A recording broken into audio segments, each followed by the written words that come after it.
박태진 강사님의 강연을 먼저 들어보겠습니다. 큰 박수 부탁드립니다. 네, 네, 안녕하세요. 네, 저는 방금 소개를 받은 AWS 강사 박태진이라고 합니다. 반갑습니다. 네. 갑자기 베테랑이라고 하는 표현을 붙여줘서 굉장히 당혹스럽긴 한데, 베테랑이라고 붙여줬으니까 열심히 하라는, 1시간 반 동안 열심히 뭔가 하라는 의미라고 생각을 하도록 하겠습니다.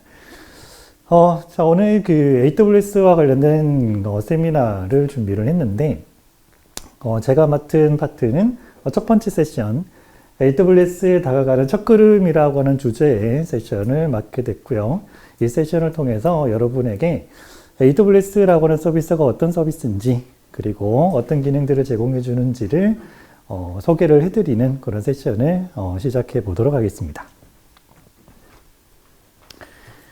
자, 우선 AWS라고 하는 서비스는 예전에는 이 AWS라는 서비스에 대해서 잘 아시는 분이 별로 없었어요. 별로 없었는데 이 AWS라고 하는 서비스가 이제 한국에 소개가 되고, 그리고 나서 한 5, 6년 정도 지나니까 웬만한 분들은 IT와 관련된 부분에서 일을 하시고 계시는 분들이나 또는 해당 전공을 하시는 분들은 웬만하면 다들 잘 알고 계시더라고요. 그래서 이 AWS가 어떤 서비스냐라고 하는 구차한 그런 설명부터 시작하진 않고 깔끔하게 AWS에 대해서 어떤 건지 소개를 드리고 어떤 기능들을 제공해주고 있으며 왜 이 AWS라고 하는 서비스가 요즘 많은 인기를 가지고 있는지, 그리고 어떤 기능들을 제공해주고 있는지를 설명드리도록 하겠습니다.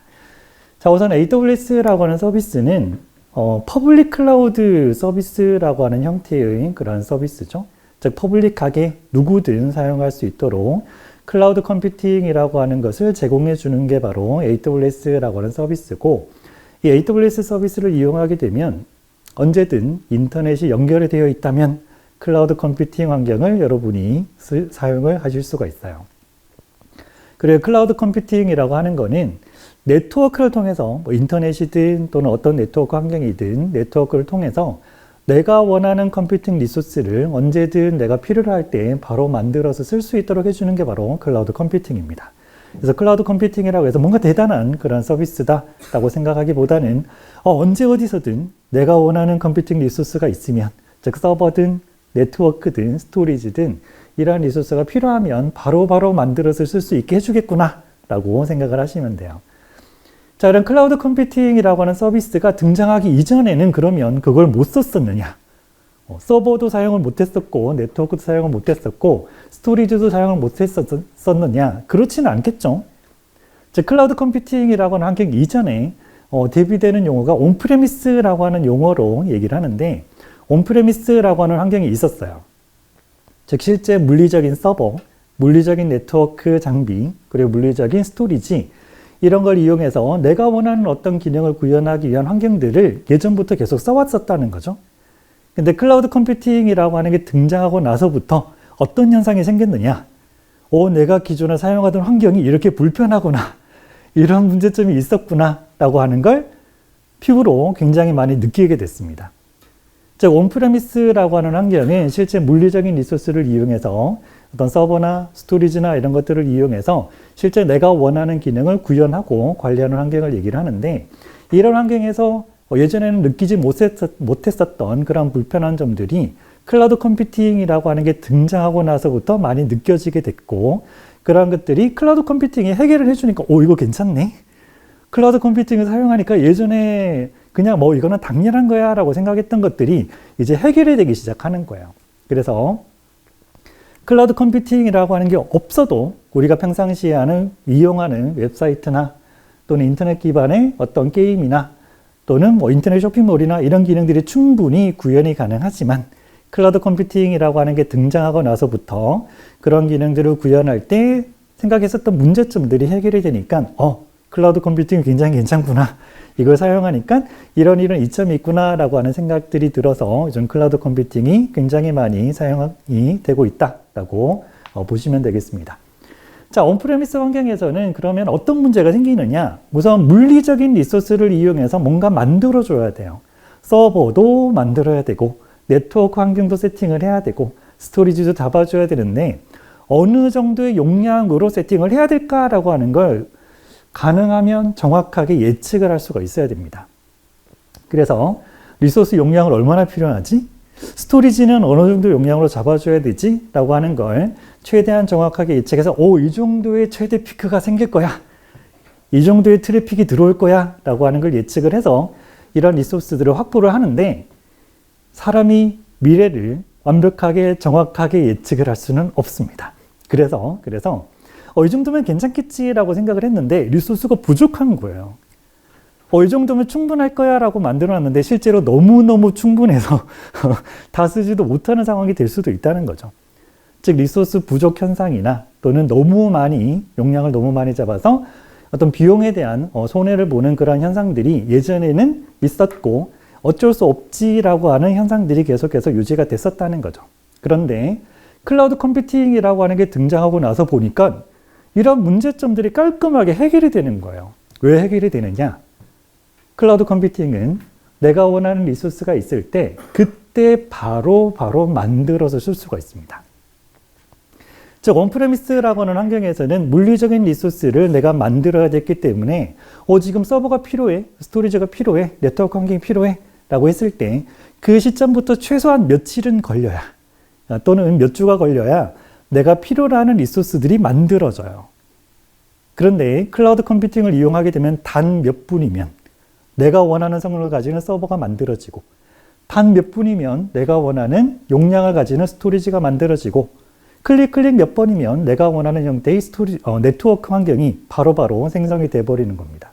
그래서 미리 만들어 둘 필요도 없고 그때그때 필요할 때 만들어서 쓸 수가 있기 때문에 용량이 어느 정도 필요할까라고 하는 걸 예측을 할 필요도 없어요.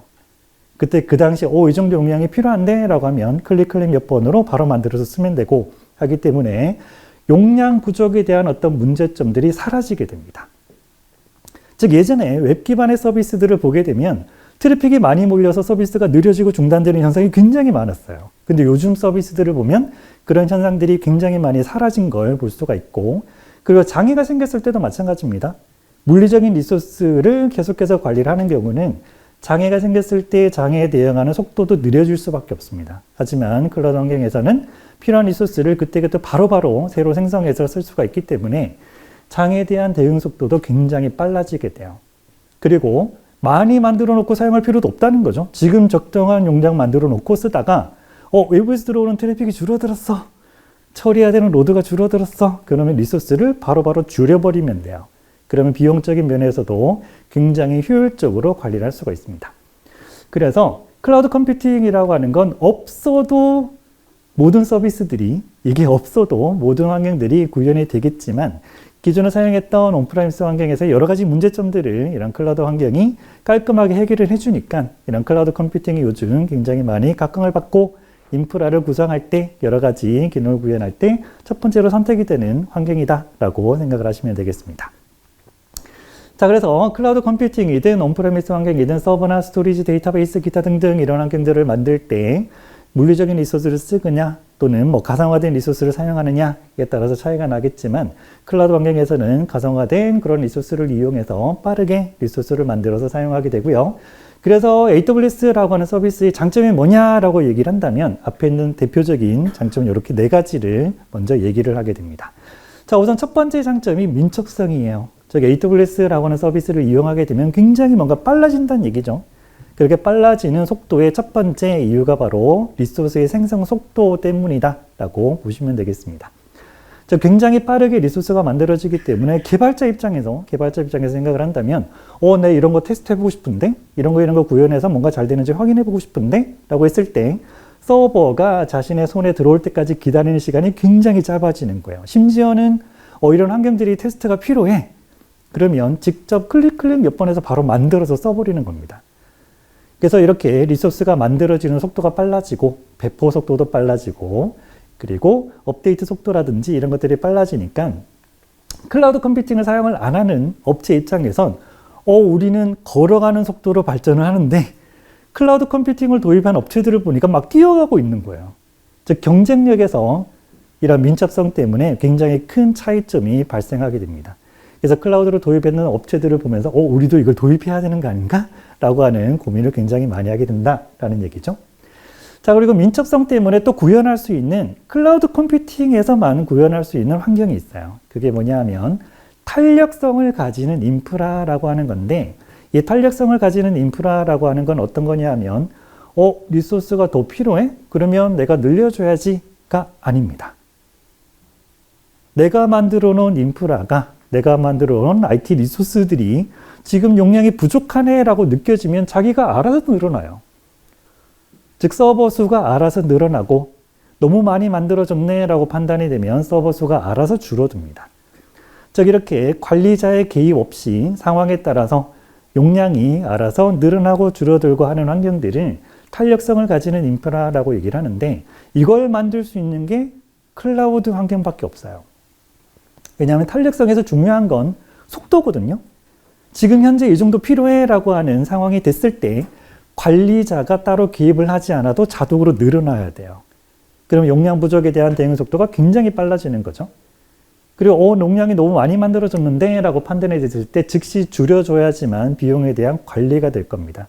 그래서 탄력성을 가지는 인프라를 만들 때 관리자의 개입을 완벽하게 배제를 하고 리소스가 만들어지는 속도가 굉장히 빨라야 되는데, 온프리미스 환경에서는 그게 불가능하다는 얘기예요. 서버 한 대 새로 세팅하는데 최소한 여유 자원이 있다 하더라도, 놀고 있는 서버가 있다 하더라도 최소한 하루는 꼬박 작업을 해야 여기 이제 뭔가 서비스도 올리고 여러 가지 테스트를 해서 서비스 환경에 투입을 할 수가 있습니다. 근데 온프리미스 환경에서는 그렇게 시간이 오래 걸려서 탄력성이라고 하는 걸 구현할 수가 없지만, 클라우드 환경에서는 몇 분 만에 만들어진다는 거죠. 그래서 이 탄력성이라고 하는 걸 구현할 수 있는 건 클라우드 환경이라고 보면 되고, 탄력성 있는 인프라가 구현이 되게 되면 가용성에 굉장히 많은 도움이 되고 비용 효율성에도 정말 큰 도움을 줄 수가 있습니다. 자, 그래서 이런 탄력성을 가지는 인프라를 만들 수가 있기 때문에 비용 절감에 온프리미스 환경보다 더 유리한 게 바로 클라우드 컴퓨팅이라는 거고요. 그리고 비용 절감은 이런 환경들 뿐만 아니라 클라우드에서 제공해주는 관리형 형태의 서비스에서도 이런 비용 절감 효과를 볼 수가 있습니다. 자, 클라우드는 굉장히 많은 기능들을 가지고 있는데, 이런 기능들 중에 보면 관리형이라고 하는 형태의 기능들이 있어요. 이 기능이 뭐냐 하면 고객님, 저희가 시간 소모적인 반복적인 작업은 저희가 대신해 드릴게요. 이건 저희가 할 테니 어떤 창의적인 업무라든지 또는 경쟁력을 가져야 되는 부분에 절약한 시간을 투자하시면 됩니다 라고 하는 컨셉의 기능이 바로 관리형이라고 하는 형태의 서비스들이에요. 그래서 관리형이라고 하는 형태의 서비스를 사용하게 되면 뭐가 절약이 되냐면 시간과 인력이 절약이 됩니다. 그리고 기업 입장에선 이 시간과 인력도 다 비용이죠. 그래서 시간과 인력을 절약을 하고, 이렇게 절약된 시간과 인력을 실제로 뭔가 창의적인 업무에 또는 경쟁력을 가져야 되는 업무에 투입을 할 수가 있어요. 그래서 비용 절감 측면에서 이런 관리적인 부분의 어떤 서비스들이나 또는 경쟁력을 가져야 되는 부분에서 이런 서비스들이 굉장히 많이 기업들에게 도움을 주게 됩니다. 자, 그리고 배포 속도도 굉장히 빨라집니다. 물론 자동화된 배포와 관련되는 여러 가지 기능들이 있거든요. 클릭 몇 번이면 인프라가 알아서 만들어집니다. 네트워크도 알아서 만들어지고 서버도 알아서 만들어지고 여러 가지 기능도 알아서 올라가요. 즉 수동으로 작업하면 클라우드에서라면 하루 안에는 끝납니다. 모든 환경들이 만들어지는데 몇 시간이면 만들 수가 있겠지만, 이런 자동화된 배포 환경을 이용하게 되면 단 몇 분 만에 또는 몇십 분 만에 모든 환경들이 자동으로 배포가 끝나버립니다. 그래서 이렇게 자동화된 배포 환경들도 제공이 되고, 그 다음에 글로벌 인프라라고 하는 여러 지역에 있는 시설물들을 바로바로 쓸 수가 있기 때문에 전 세계를 대상으로 한 서비스 배포 속도도 굉장히 빨라지게 돼요. 즉 어떤 업체가 있습니다. 업체는 서비스를 제공해주고 있는데 아시아권에 있는 고객들을 대상으로 서비스를 하고 있어요. 그런데 이번에 보니까 유럽 쪽에 이런 컨텐츠들이 최근에 잘 먹힌다라고 하는 걸 발견을 한 겁니다. 그래서 우리도 유럽에 진출해야지 라고 했을 때 클라우드 환경을 이용하고 있다면, AWS 서비스를 이용하고 있다면 유럽 어딘가에 있는 시설을 그냥 클릭해서 선택을 해요. 그리고 거기다가 자동화된 배포 환경이든 이런 환경을 이용해서 인프라를 배포를 해버리면 유럽 쪽에 있는 어떤 시설에 내가 원하는 형태의 인프라가 만들어지고 단 몇 시간 만에 바로 서비스를 그 지역에서 제공해 줄 수가 있습니다. 그래서 이런 글로벌 인프라라고 하는 전 세계를 대상으로 한 굉장히 넓은 지역의 인프라를 운영하고 있는 클라우드 서비스를 이용하게 되면 전 세계를 대상으로 한 배포라든지 관리 작업들이 굉장히 수월해지고 굉장히 빨라진다라고 하는 장점을 가지고 있습니다. 그래서 이런 장점들을 가지고 있는 클라우드 컴퓨팅이 예전에 여러 가지 답답한 점들을 가지고 있었던 속도적인 면에서나 또는 관리적인 부담에서나 이런 답답한 면들을 가지고 있었던 온프레미스 환경에 비해서 이런 장점들을 굉장히 많이 가지고 있기 때문에 요즘 처음 시작하는 업체는 당연하게 클라우드라고 하는 인프라를 많이 선택을 하고 있고, 기존의 온프레미스 환경에서 서비스를 운영하고 있었던 업체들도 클라우드 도입에 굉장히 많이 서두르고 있다라고 생각을 하시면 되겠습니다. 자, 이렇게 해서 클라우드 컴퓨팅의 장점이 어떤 것들이 있는지를 소개를 해드렸고, 그 다음은 이러한 여러 가지 장점들을 실제로 구현하게 되는 그러한 인프라는 어떤 식으로 관리가 되고 있는지, 그리고 이런 인프라에서 실제로 제공되고 있는 서비스 기능들은 어떤 것들이 있는지를 소개를 해드리도록 하겠습니다. 자, 실제 AWS라고 하는 이 서비스에서 운영하고 있는 인프라를, 전 세계를 대상으로 하는 인프라를 글로벌 인프라라고 부르고요. 이런 글로벌 인프라는 여러 가지 단위를 이용해서 관리가 되고 있는데, 그 단위가 대표적으로 세 가지가 있어요. 하나는 리전이라고 하는 단위가 있고, 다른 하나는 가용 영역이라는 단위가 있고, 세 번째는 엣지 로케이션이라고 하는 단위가 있어요. 그래서 이렇게 세 가지 서로 다른 범위를 가지는 단위를 이용해서 글로벌 인프라라고 하는 걸 AWS가 관리를 하고 있고, 이런 글로벌 인프라에서 앞으로 소개를 해드릴 여러 가지 기능들이 실제로 구현이 된다라고 보시면 되겠습니다. 자, 이 글로벌 인프라에서 첫 번째 단위가 바로 리전이라고 하는 단위예요. 리전은 영어로 지역이라고 하는 뜻을 가지고 있죠.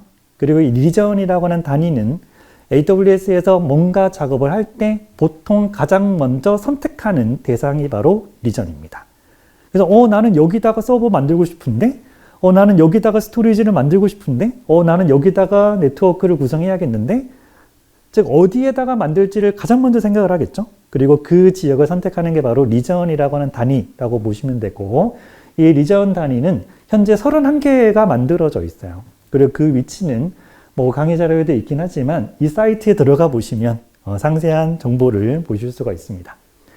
자, 앞에 있는 사이트는 aws.amazon.com이라고 하는 사이트고요. 이 사이트가 바로 AWS 데프 사이트예요. 그리고 여기 들어가 보시면 AWS와 관련된 모든 정보들이 여기서 전부 다 제공이 되고 있습니다. 물론 그 정보들이 너무 많고 방대해서 어떤 걸 먼저 봐야 되냐라고 하는 게 굉장히 어렵긴 하지만 AWS와 관련된 모든 정보들은 이 사이트에서 여러분들이 찾아보실 수 있다라고 생각하시면 되겠습니다. 자, 그래서 aws.amazon.com이라고 하는 사이트에 들어가 보면 제품에 대한 소개 부분도 있고요. 어떤 솔루션들이 제공이 되는지, 그리고 요금도 굉장히 궁금하겠죠. 내가 쓴 만큼만 요금을 지불하면 된다는데 그러면 요금 기준은 어떻게 되지? 라고 하는 걸 확인해 보고 싶을 때도 여기에 들어가서 확인해 보면 되고, 그리고 지금 보려고 하는 건 여기 있는 내용들 중에 설명서라고 하는, 설명서 다음에 학습하기라고 하는 부분이에요. 그래서 학습하기에 들어가면 글로벌 인프라 소개에 대한 부분이 있고요. 그 부분에 들어가서 확인해 보면 글로벌 인프라가 어떤 건지에 대한 내용도 나오고, 현재 리전이 몇 개 만들어져 있냐, 그리고 가용 영역이 어떻게 돼 있냐, 그리고 엣지 로케이션이라고 하는 게 어떤 거냐 라고 하는 걸 여기서 확인하실 수가 있습니다. 현재 리전은 31개가 만들어져 있고요. 가용 영역이라고 하는 건 99개가 만들어져 있다라고 되어 있네요. 그리고 엣지 로케이션이라고 하는 건 한 400개 이상 만들어져 있는 시설이다 라고 되어 있습니다. 자, 이 가용 영역과 엣지 로케이션은 조금 이따가 설명을 드리도록 하고, 우선 리전, 현재 리전이 어디 있는지를 확인을 해보면 여기 동그라미 쳐져 있는 위치에 전부 다 리전이라고 하는 시설들이 만들어져 있어요. 그리고 그 위치를 보게 되면 보통 인터넷 기반의 서비스를 이용하는 사람들이 많은 인구 밀집 지역에 리전이라고 하는 시설들이 만들어져 있습니다. 그리고 리전이라고 하는 시설은 이름이 보통 우리가 잘 알고 있는 도시명으로 돼 있어요. 그래서 리전 이름을 딱 보면 얘는 여기 만들어져 있겠구나 라고 하는 걸 대략적인 위치를 여러분이 예상을 하실 수가 있습니다. 자, 한국에 만들어져 있는 리전은 서울이라고 하는 이름을 가지고 있어요. 그리고 2016년에 시작을 했고, 이 서울이라고 하는 리전을 선택하고 뭔가를 만들게 되면 한국 어딘가에 있는 시설에 여러분들이 만드는 실제 리소스들이 만들어진다라고 생각하시면 됩니다. 자, 그리고 서울 리전을 선택해서 봤더니 가용 영역이라고 하는 게 4개 만들어져 있다라고 되어 있네요. 그러면 이 가용 영역이라고 하는 건 뭘까? 자, 이 가용 영역은 리전을 구성하는 구성 요소예요. 그리고 리전을 선택하면 가용 영역은 최소 2개가 만들어져 있습니다. 근데 지금은 서울 리전의 가용 영역이라고 하는 시설이 4개까지 만들어져 있고요. 이 가용 영역이라고 하는 건 우선 서로 다른 가용 영역이라면 어느 정도 거리를 두고 떨어져 있습니다. 즉, 특정 가용 영역에 발생한 어떤 문제점이 다른 가용 영역에 직접 영향을 미치지 않도록 충분히 떨어져 있는 거리에 위치를 하고 있고, 이런 가용 영역은 데이터 센터 규모의 어떤 시설물이다 라고 보시면 됩니다. 즉, 서울 리전에 가용 영역이 4개가 만들어져 있는데 특정 지역에 그러면 안 되겠지만 지진이 발생했어요. 굉장히 큰 규모의 홍수가 났습니다. 근데 그 지역 근처에 가용 영역이 있는 거예요. 그러면 그 가용 영역에 해당되는 시설에 당연히 영향을 받게 되겠죠. 그러면 그 가용 영역에 만들어져 있는 리소스들도 목통이 되거나 장애가 발생하거나 하는 현상이 벌어질 수가 있습니다. 자, 그걸 회피하기 위해서 다른 가용 영역들을 만들어 둔 거예요.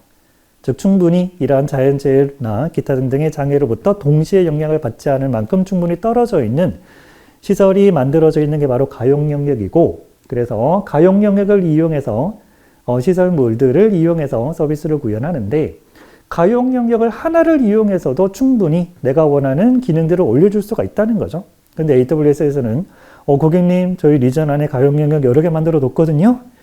그러니까 가용 영역 하나만 고집하지 마시고 가용 영역을 여러 개 이용해서 가용성이라고 하는 것, 즉 가용 영역 단위의 이런 장애로부터 가용성을 높일 수 있는 구성을 만들어 주세요 라고 AWS는 항상 강조하고 얘기를 하고 있습니다. 자, 가용 영역 하나만 이용하게 되면 해당 가용 영역 단위의 장애가 생겼을 때 이런 시설물에 대한 어떤 문제가 당연히 생길 가능성이 있다는 거죠. 그래서 가용 영역을 2개를 이용해서 구현을 했습니다. 또는 가용 영역을 3개를 이용해서 인프라를 만들었어요 라고 했을 때 동시에 여러 가용 영역이 해당 자연재해나 기타 등등의 장애에 동시에 영향을 받을 가능성이 굉장히 희박하기 때문에 다른 가용 영역에 만들어 놓은 리소스들이 내 서비스를 계속해서 해나갈 수가 있다는 거죠. 그래서 가용 영역을 2개 이상 사용하게 되면 내가 만들어둔 서비스에 대한 가용성이 굉장히 높아지게 됩니다. 자, 그런 이유로 리전 안에는 가용 영역이 2개 이상 만들어져 있고 서울 리전에는 현재 4개까지 만들어져 있는 상태입니다. 자, 그리고 그 다음 시설은 상호 접촉 위치, POP라고도 부르는 이런 시설인데, 이 시설은 어떤 거냐 하면 우리가 네트워크 통신을 할 때 KT든 LG U+든 SK든 어떤 통신회사를 사용을 하잖아요. 이런 통신회사들이 관리하는 망이랑 AWS가 만들어 놓은 망에 어떤 접점이 있을 거예요. 그런 접점에 해당되는 부분이 POP라고 생각을 하시면 되고, 이런 POP라고 하는 접점에 해당되는 시설에는 당연히 네트워크와 관련되어 있는 여러 가지 시설이 있겠지만, 그거 이외에도 여러 가지 효율적인 여러분의 서비스를 만들 수 있는 여러 가지 기능들까지도 올라가 있어요. 그래서 POP 또는 엣지 로케이션이라고 하는 거는 내가 AWS에서 구현한 서비스를 고객에게 좀 더 가까이 뭔가 제공해 줄 수 있는 환경을 만들어 주겠구나 라고 생각을 하시면 되고, 이 엣지 로케이션이라고 하는 시설을 이용해서 제공되는 서비스는 나중에 이따가 이런 서비스입니다 라고 소개를 해드리도록 하겠습니다. 자, 이렇게 해서 AWS라고 하는 서비스는 이런 장점이 있고요. 그리고 이러한 실제 물리적인 인프라에서 동작합니다 라고 소개를 해드렸습니다. 이해가 좀 되시나요? 네. 자, 그러면 이런 환경에서 제공되고 있는 기능들에 대해서 좀 소개를 해드리도록 할게요. 자, AWS라고 하는 서비스는 굉장히 다양한 하위 서비스들의 집합이라고 보시면 돼요. 그리고 이런 하위 서비스들은 거의 한 200개 정도, 200여 가지가 만들어져 있고, 이런 하위 서비스는 각각의 서비스 기능들이 전부 다 독특하게 만들어져 있습니다. 즉, 어떤 서비스는 가상의 서버와 관련되어 있는 기능들, 어떤 서비스는 네트워크와 관련된 기능, 어떤 서비스는 데이터베이스와 관련된 기능, 이런 기능들이 굉장히 많이 구현이 되어 있는 하위 서비스들이 한 200여 가지가 있고, 이런 서비스를 통합해서 AWS라고 부른다라고 보시면 됩니다. 그런 서비스들 중에 가장 기본적으로 많이 사용하는 서비스들에 대해서 소개를 해드리고, 그냥 말로만 하면 재미가 없잖아요. 그래서 데모를 통해서 이렇게 만들어집니다 라고 하는 것까지 좀 보여드리도록 하겠습니다. 자, 어떤 서비스들을 소개를 드릴 거냐면 크게 카테고리는 4개로 나눴어요. 하나는 컴퓨팅 환경, 실제 서비스를 구현하고 코드가 돌아가고 뭔가 실행이 되는 컴퓨팅 환경이 첫 번째. 두 번째는 그 컴퓨팅 환경과 관련되어 있는 데이터를 저장하기 위한 스토리지. 그리고 세 번째는 데이터베이스와 관련되어 있는 서비스. 그리고 네 번째는 네트워크와 관련된 서비스. 이렇게 4가지를 소개를 해드릴 겁니다. 그리고 이렇게 제공이 되는 서비스들만 이용하더라도 AWS에서 못할 거는 없어요. 컴퓨팅 제공이 되고 네트워크 만들 수 있고 스토리지 만들 수 있고 데이터베이스 만들 수 있다면 온프레미스 환경에서 구현했던 거라면 어떤 거든 해당 환경을 이용해서 구현할 수가 있습니다.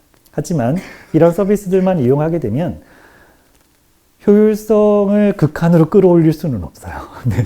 그래서 이런 서비스 이외에도 실제 업무에서는 관리형이라고 하는 다양한 다른 서비스들까지 활용이 되고 있다라고 보시면 되겠습니다. 자, 그러면 가장 기본적인 컴퓨팅 환경에 대해서 소개를 해드리도록 하겠습니다. 가상의 서버예요. 실제 서버가 아니겠죠? AWS는 클라우드 컴퓨팅 환경을 제공해주고 내가 원하는 형태의 성능을 가지는 서버를 만들 수 있도록 해주는데 이런 서버는 가상 서버 형태로 만들어지고요. 그런 가상 서버를 관리하기 위한 여러 가지 기능들이 제공이 됩니다. 즉 EC2라고 부르는 일래스틱 컴퓨트 클라우드라고 하는 서비스, 그 다음에 오토 스케일링, 로드 밸런싱과 같은 이런 기능들이 내가 만든 서버들을 효율적으로 관리하기 위한 여러 가지 환경들을 제공해주고 있고, 그리고 요즘 컨테이너 환경이 굉장히 인기를 끌고 있죠. 그래서 컨테이너와 관련된 서비스, 그리고 서버리스라고 하는 컴퓨팅 환경이 있어요. 이 서버리스는 서버가 없는 건 아니지만 서버를 직접 내가 관리할 때 여러 가지 부담을 굉장히 많이 없애주는, 그렇게 덜어주는 게 바로 서버리스 환경에 해당이 되는 컴퓨팅이라고 보시면 됩니다. 자, 우선 EC2라는 서비스를 먼저 보도록 할게요. EC2는 가상의 서버를 만들고 그리고 이렇게 만들어진 서버를 관리하기 위한 여러 가지 기능들이 모여있는 서비스예요.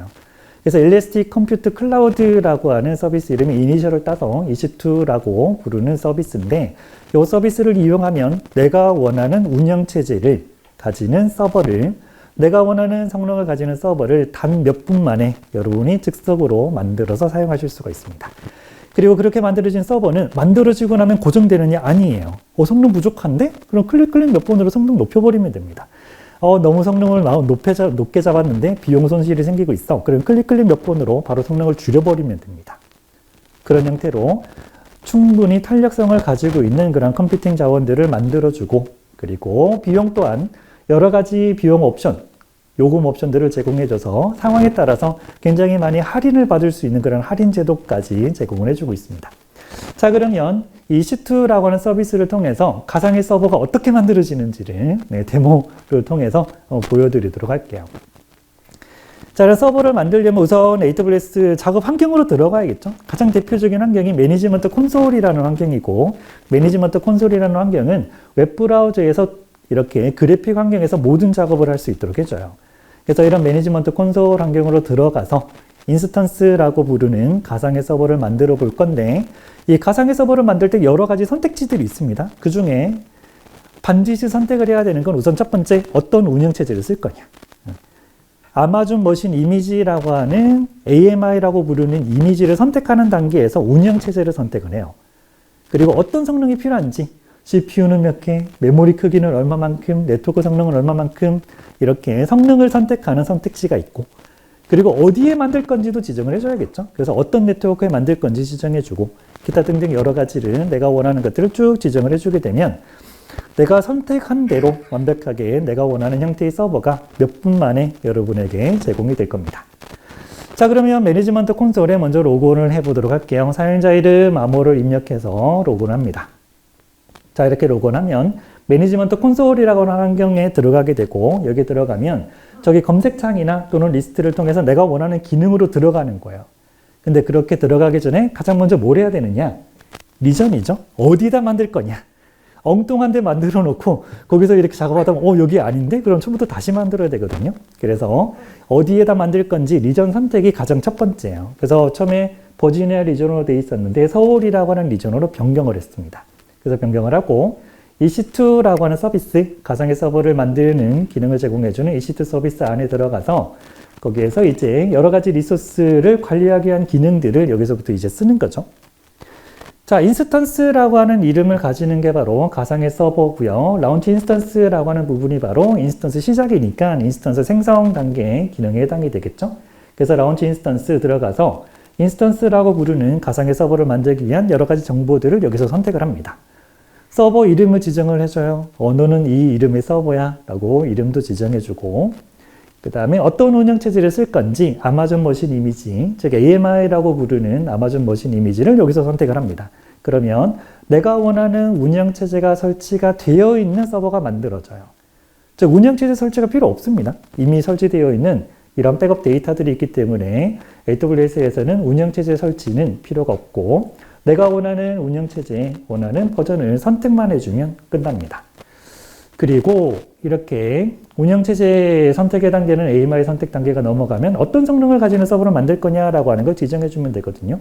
그래서 CPU 개수, 메모리 크기, 기타 등등에 해당이 돼서 나는 이런 성능의 서버를 만들 거야 라고 하는 걸 목록에 해당이 되는 부분들을 찾아서 적절한 인스턴스 타입을 지정해 주면 되겠습니다. 자, 저는 T2 마이크로라고 하는 인스턴스 타입을 지정을 했는데 저걸 선택한 이유는 무료라서 그래요. 나머지는 비용이 들고. 그리고 키페어를 지정하는데 이 키페어는 원격 접속할 때 인증 수단으로 사용이 되는 키페어입니다. 그래서 단순히 아이디 패스워드가 아니라 AWS에서는 키를 가지고 있냐라고 하는 걸 이용해서 인증을 거치기 때문에 좀 더 보안성이 좋다라고 보시면 되겠습니다. 그리고 그 다음은 이제 네트워크를 지정하는 거죠. 어떤 네트워크에 이 인스턴스를 만들 건지를 지정을 해줘요. 그래서 이따가 소개를 해드릴 VPC, 서브넷 이런 것들을 고려를 해서 적당한 위치에 선택을 해줄 건데, 저는 여기 웹 서비스를 올릴 거거든요. 그래서 인터넷에서 접근이 가능한 그렇게 공개되어 있는 네트워크를 지정하고, 그 다음에 공인 IP 주소가 필요하겠죠. 그래서 공인 IP 주소 할당까지 지정을 해줍니다. 자, 그리고 시큐리티 그룹이라고 하는 기능이 있는데 이 기능은 뭐냐면 방화벽이에요. 서버들을 보호하는 어떤 장비에 해당되는 게 바로 시큐리티 그룹 방화벽이고, 이 방화벽을 통해서 어디에서 접근하는, 어떤 포트로 접근하는 걸 허용해 줄 건지를 여기서 미리 지정을 해주는 거죠. 자, 그래서 원격 접속을 통해서 관리를 할 거기 때문에 시큐리티 그룹을 지정할 때 22번 포트를 열어줍니다. 즉 SSH를 이용해서 원격으로 접속해야 되니까 22번 포트 열어주고요. 그 다음에 HTTP를 통해서 웹 서비스가 제공이 될 거니까 HTTP 프로토콜도 허용을 해줄 거예요. 그래서 시큐리티 그룹에서 22번 포트 이미 등록되어 있는 게 보이고, 그 다음에 80번 포트에 해당되는 HTTP는 등록되어 있는 게 없으니까 새로 추가해서 인터넷에서 들어오는 요청에 대해서 목적지 포트가 80번이라면 허용해 주겠다 라고 하는 설정을 여기서 해주게 됩니다. 그러면 내가 만드는 인스턴스를 보호하는 방화벽 역할을 하는 이 장비에 어디에서 오는 요청이 어디로 향하는 요청이 허용이 될 건지를 여기서 이제 컨트롤 해주는 거죠. 그리고 추가로 스토리지가 필요하다면 여기서 더 붙여줄 수도 있는데 지금은 필요 없어서 그냥 넘어갔고요. 그 다음에 어드밴스드 디테일이라고 하는 부분에 넘어가서 여러 가지 설정을 해주는데 대부분은 일반적인 환경에서 설정할 건 거의 없어요. 굉장히 복잡해 보이지만. 그런데 저는 여기서 유저 데이터라고 하는 걸 이용을 할 겁니다. 자, 유저 데이터는 뭐냐 하면 가상의 서버가 만들어지고 나면 이제 원격으로 접속해서 여러 가지 작업을 해주겠죠? 웹 서비스를 한다면은 뭐 아파치 설치하고 여러 가지 작업을 해줄 건데, 이런 작업이 명확하게 딱 고정이 돼 있다면 내가 실행할 명령어를 여기 넣어주는 거예요. 그러면 가상의 서버가 만들어지고 나서 알아서 전부 다 실행을 해줍니다. 그래서 이런 형태로 인스턴스를 만들게 되면 내가 실행할 명령어까지 AWS가 알아서 실행해주게 되고, 인스턴스 생성 직후에 아파치 설치, 여러 가지 설정들, 그리고 소스코드 다운로드 이런 작업들이 자동으로 전부 다 이루어지게 될 겁니다. 자, 인스턴스 생성 단계로 넘어가서 요청을 하게 되면 첫 번째 펜딩이라고 하는 상태를 볼 수가 있는데, 이 펜딩이라고 하는 상태에서는 AWS가 여러분이 요청한 인스턴스를 어디에 올릴 건지, 실제 서버에 올려줘야겠죠. 그래서 어디에 올릴 건지를 찾는 단계가 펜딩이고, 러닝 상태로 바뀌게 되면 이제 부팅이 되고 있구나 라고 생각을 하시면 됩니다. 그리고 러닝 상태로 바뀌면 바로 쓸 수가 있는데, 바로 쓰는 것보다는 스테이터스 체크라고 하는 게 끝나고 나서 사용하는 게 좋아요. 왜냐하면 이 스테이터스 체크를 하는 동안 실제 물리적인 서버가 정상인지도 보고 가상의 서버에 해당되는 인스턴스가 정상인지도 확인을 합니다. 그리고 이게 전부 다 확인이 되고 나면 사용하는 게 훨씬 좋겠죠. 왜냐하면 그 전에 접근했다가 만약에 오류가 나게 되면 처음부터 다시 해야 되는 그런 경우가 생기기 때문에 스테이터스 체크가 끝나면 그 다음에 접근해서 여러분이 필요로 하는 그런 작업들을 해주면 됩니다. 자, 웹서버라는 이름의 인스턴스 가상의 서버가 만들어졌고요. 공인 IP 주소가 밑에 보이네요. 그래서 공인 IP 주소를 복사해서 원격으로 접속을 합니다. 리눅스 서버이기 때문에 SSH 환경으로 원격으로 들어갈 거예요. 원격으로 들어가서 내가 필요한 작업들을 여기서 이제 명령을 통해서 쭉 작업을 해주면 되겠죠. 그래서 로그온 아이디로 로그온 하고요. 그 다음에 웹 서비스가 설치가 됐을 거니까 저는 제대로 설치됐는지 해당 디렉토리에 들어가서 그냥 확인만 해봤어요. 그래서 해당 경로의 디렉토리가 만들어져 있다면, 그리고 거기에 소스 코드가 제대로 들어와 있다면 설치가 잘 됐겠지 라고 생각을 하는 거죠. 그리고 나서 웹브라우저에 해당 공인 IP 주소를 입력해서 실제로 웹 서비스가 잘 돌아가고 있는지를 확인을 합니다. 좀 전에까지만 해서 없었던 서버에 새로 서버가 생성이 되고 서비스가 올라가고 소스 코드가 세팅이 되고 이렇게 웹 서비스가 원활하게 잘 돌아가는 걸 볼 수가 있어요. 하지만 아직까지 데이터베이스는 안 만들어져 있어서 DB 커넥션 에러는 떠 있습니다. 하지만 나머지 기능들은 전부 다 올라간 걸 볼 수가 있습니다. 자, 이렇게 해서 EC2라고 하는 서비스를 통해서 인스턴스라고 부르는 가상의 서버를 필요할 때 바로바로 그냥 만들어서 쓰면 돼요. 물론 무료 용량이 소진이 됐다면, 무료에 해당되는 리소스가 아니라면 생성된 직후부터 이제 비용이 청구가 되기 시작할 겁니다. 자, 이렇게 해서 서버를 만들어서 사용을 하는데 장애를 걱정해야 되나? AWS가 관리하고 있잖아. AWS가 그 많은 노하우로, 그동안 운영의 경험에 쌓인 그런 노하우로 관리를 하고 있을 건데 이렇게 만들어진 서버에 장애가 생기나? 라고 하는 걸 걱정을 해야 되나? 라는 생각을 할 수가 있는데, 물론 그런 상황은 잘 일어나진 않지만 가능성이 제로는 아니에요. 여러분이 만든 서버가 갑자기 목통이 될 수가 있습니다. 그리고 갑자기 사라져버릴 수도 있어요. 왜냐하면 여러분이 만든 서버도 어차피 실제 물리적인 서버에서 돌아가기 때문에 그 서버에 장애가 생기면 여러분의 인스턴스 서버도 갑자기 목통이 되는 현상이 벌어질 수가 있습니다. 그래서 그런 현상에 대한 대비를 반드시 해줘야 돼요. 그리고 용량에 대한 변화가 없다면 뭐 서버 한 대, 두 대 만들어서 그냥 유지하면 되겠지만 그게 아니에요. 최근에 우리 서비스를 이용하는 고객이 늘어났습니다. 그러면 트래픽의 증감의 폭이 커질 거고 처리해야 되는 로드의 증감 폭이 커질 겁니다. 그럴 때 그럼 어떻게 해야 되냐? 서버 늘려놓으면 돼. 그러면 처리해야 되는 용량이 줄어들었을 때는 그건 모르겠고 이러면 이제 비용이 이제 새는 거죠. 그래서 용량이 더 필요하면 늘어나고 용량이 많다면 줄어들고 하는 환경까지 세팅을 해줘야 되는 필요성이 생기게 된다는 거죠. 그 기능을 제공해 주는 게 바로 오토스케일링이라고 하는 기능이에요. 그래서 오토스케일링이라고 하는 기능을 설정을 하게 되면 용량이 부족해? 그러면 여러분이 설정해 놓은 상황에 따라서 용량이 부족하면 알아서 늘려주고, 용량이 남아돌게 너무너무 많이 만들어져 있다면 얘가 알아서 용량을 줄여줄 겁니다. 그리고 그런 것뿐만 아니라 오토스케일링이라고 하는 기능은 장애 조치도 얘가 해줘요. 오토스케일링한테 너 서버 지금 2대 만들어져 있는데 항상 2대가 있어야 돼? 라고 얘한테 알려주는 거야. 그러면 오토스케일링은 그걸 계속 보고 있어요. 보고 있다가 서버 목통이 되죠. 그럼 얘 상태 이상한데? 라고 하면서 새로 하나 만들어 버립니다. 그리고 상태가 이상해진 서버는 지워버려요. 그래서 오토스케일링이라고 하는 걸 사용하게 되면 규모 조정이라고 하는 환경도 제공이 될 뿐만 아니라 장애에 대한 대응, 즉 내결함성이라고 하는 것도 오토스케일링이라고 하는 기능으로 구현을 할 수가 있거든요. 자, 그래서 오토스케일링 기능을 사용하게 되면 필요한 경우에만 리소스가 만들어집니다. 너무 많이 만들어지지 않고 필요가 없으면 그만큼 줄여주고 하기 때문에 비용적인 부분에서도 상당히 도움이 되고 가용성이나 내결함성 이런 것에도 당연히 도움이 되는 게 바로 오토스케일링이라는 기능이에요. 하지만 얘는 오토스케일링 기능을 이용해서 이렇게 미사용 용량 없이 필요할 때 줄였다가 늘렸다가 하는 기능을 제공해 주지만 이 기능만 사용하게 되면 또 다른 문제점이 생깁니다.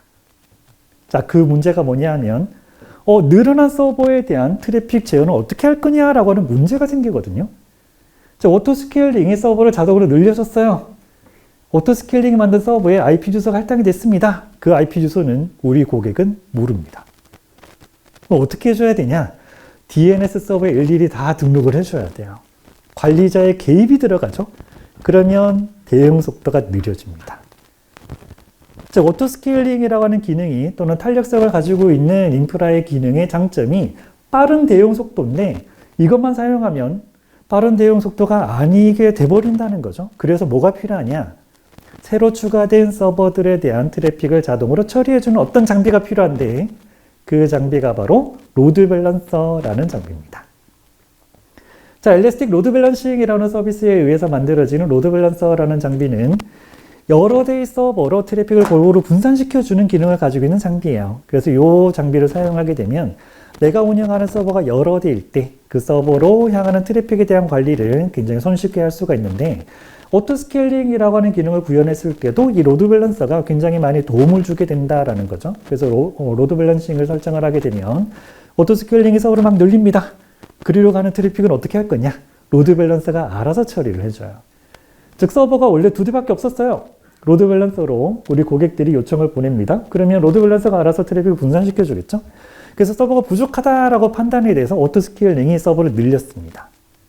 우리 고객한테 이거 알려줘야 되냐? 알려줄 필요가 없다는 거죠. 왜냐하면 로드 밸런서 얘네들 늘어났네? 라고 판단을 하고 늘어난 서버까지 자신의 타겟으로 인식을 하고 알아서 트래픽을 분산시켜 줍니다. 즉 오토스케일링이 서버를 늘리자마자 로드 밸런서라고 하는 기능이 알아서 서버를 인식하고 그리로 가는 트래픽을 알아서 관리를 해준다는 거죠. 그래서 탄력성을 가지는 인프라를 만들 때 오토스케일링이라고 하는 기능만 사용이 되는 게 아니라 로드 밸런서라고 하는 이런 장비, 로드 밸런싱 장비를 이용해서도 트래픽 관리 작업까지 같이 해주게 돼요. 그래서 제가 만들어 놓은 환경을 통해서 실제로 서버가 늘어나는지 어떻게 동작하는지를 보여드릴 건데, 어떻게 만들어 놨냐 하면 이런 탄력성을 가지는 인프라를 만들 때 3가지를 만들어 줘야 되거든요. 첫 번째는 로드 밸런서가 먼저 만들어 줘야 되고, 그 다음 2번째는 오토스케일링이라고 하는 기능이 자기가 알아서 모든 작업을 하지 않습니다. 인공지능이냐? 아니에요. 일일이 상황들을 전부 다 세팅을 해줘야 돼요.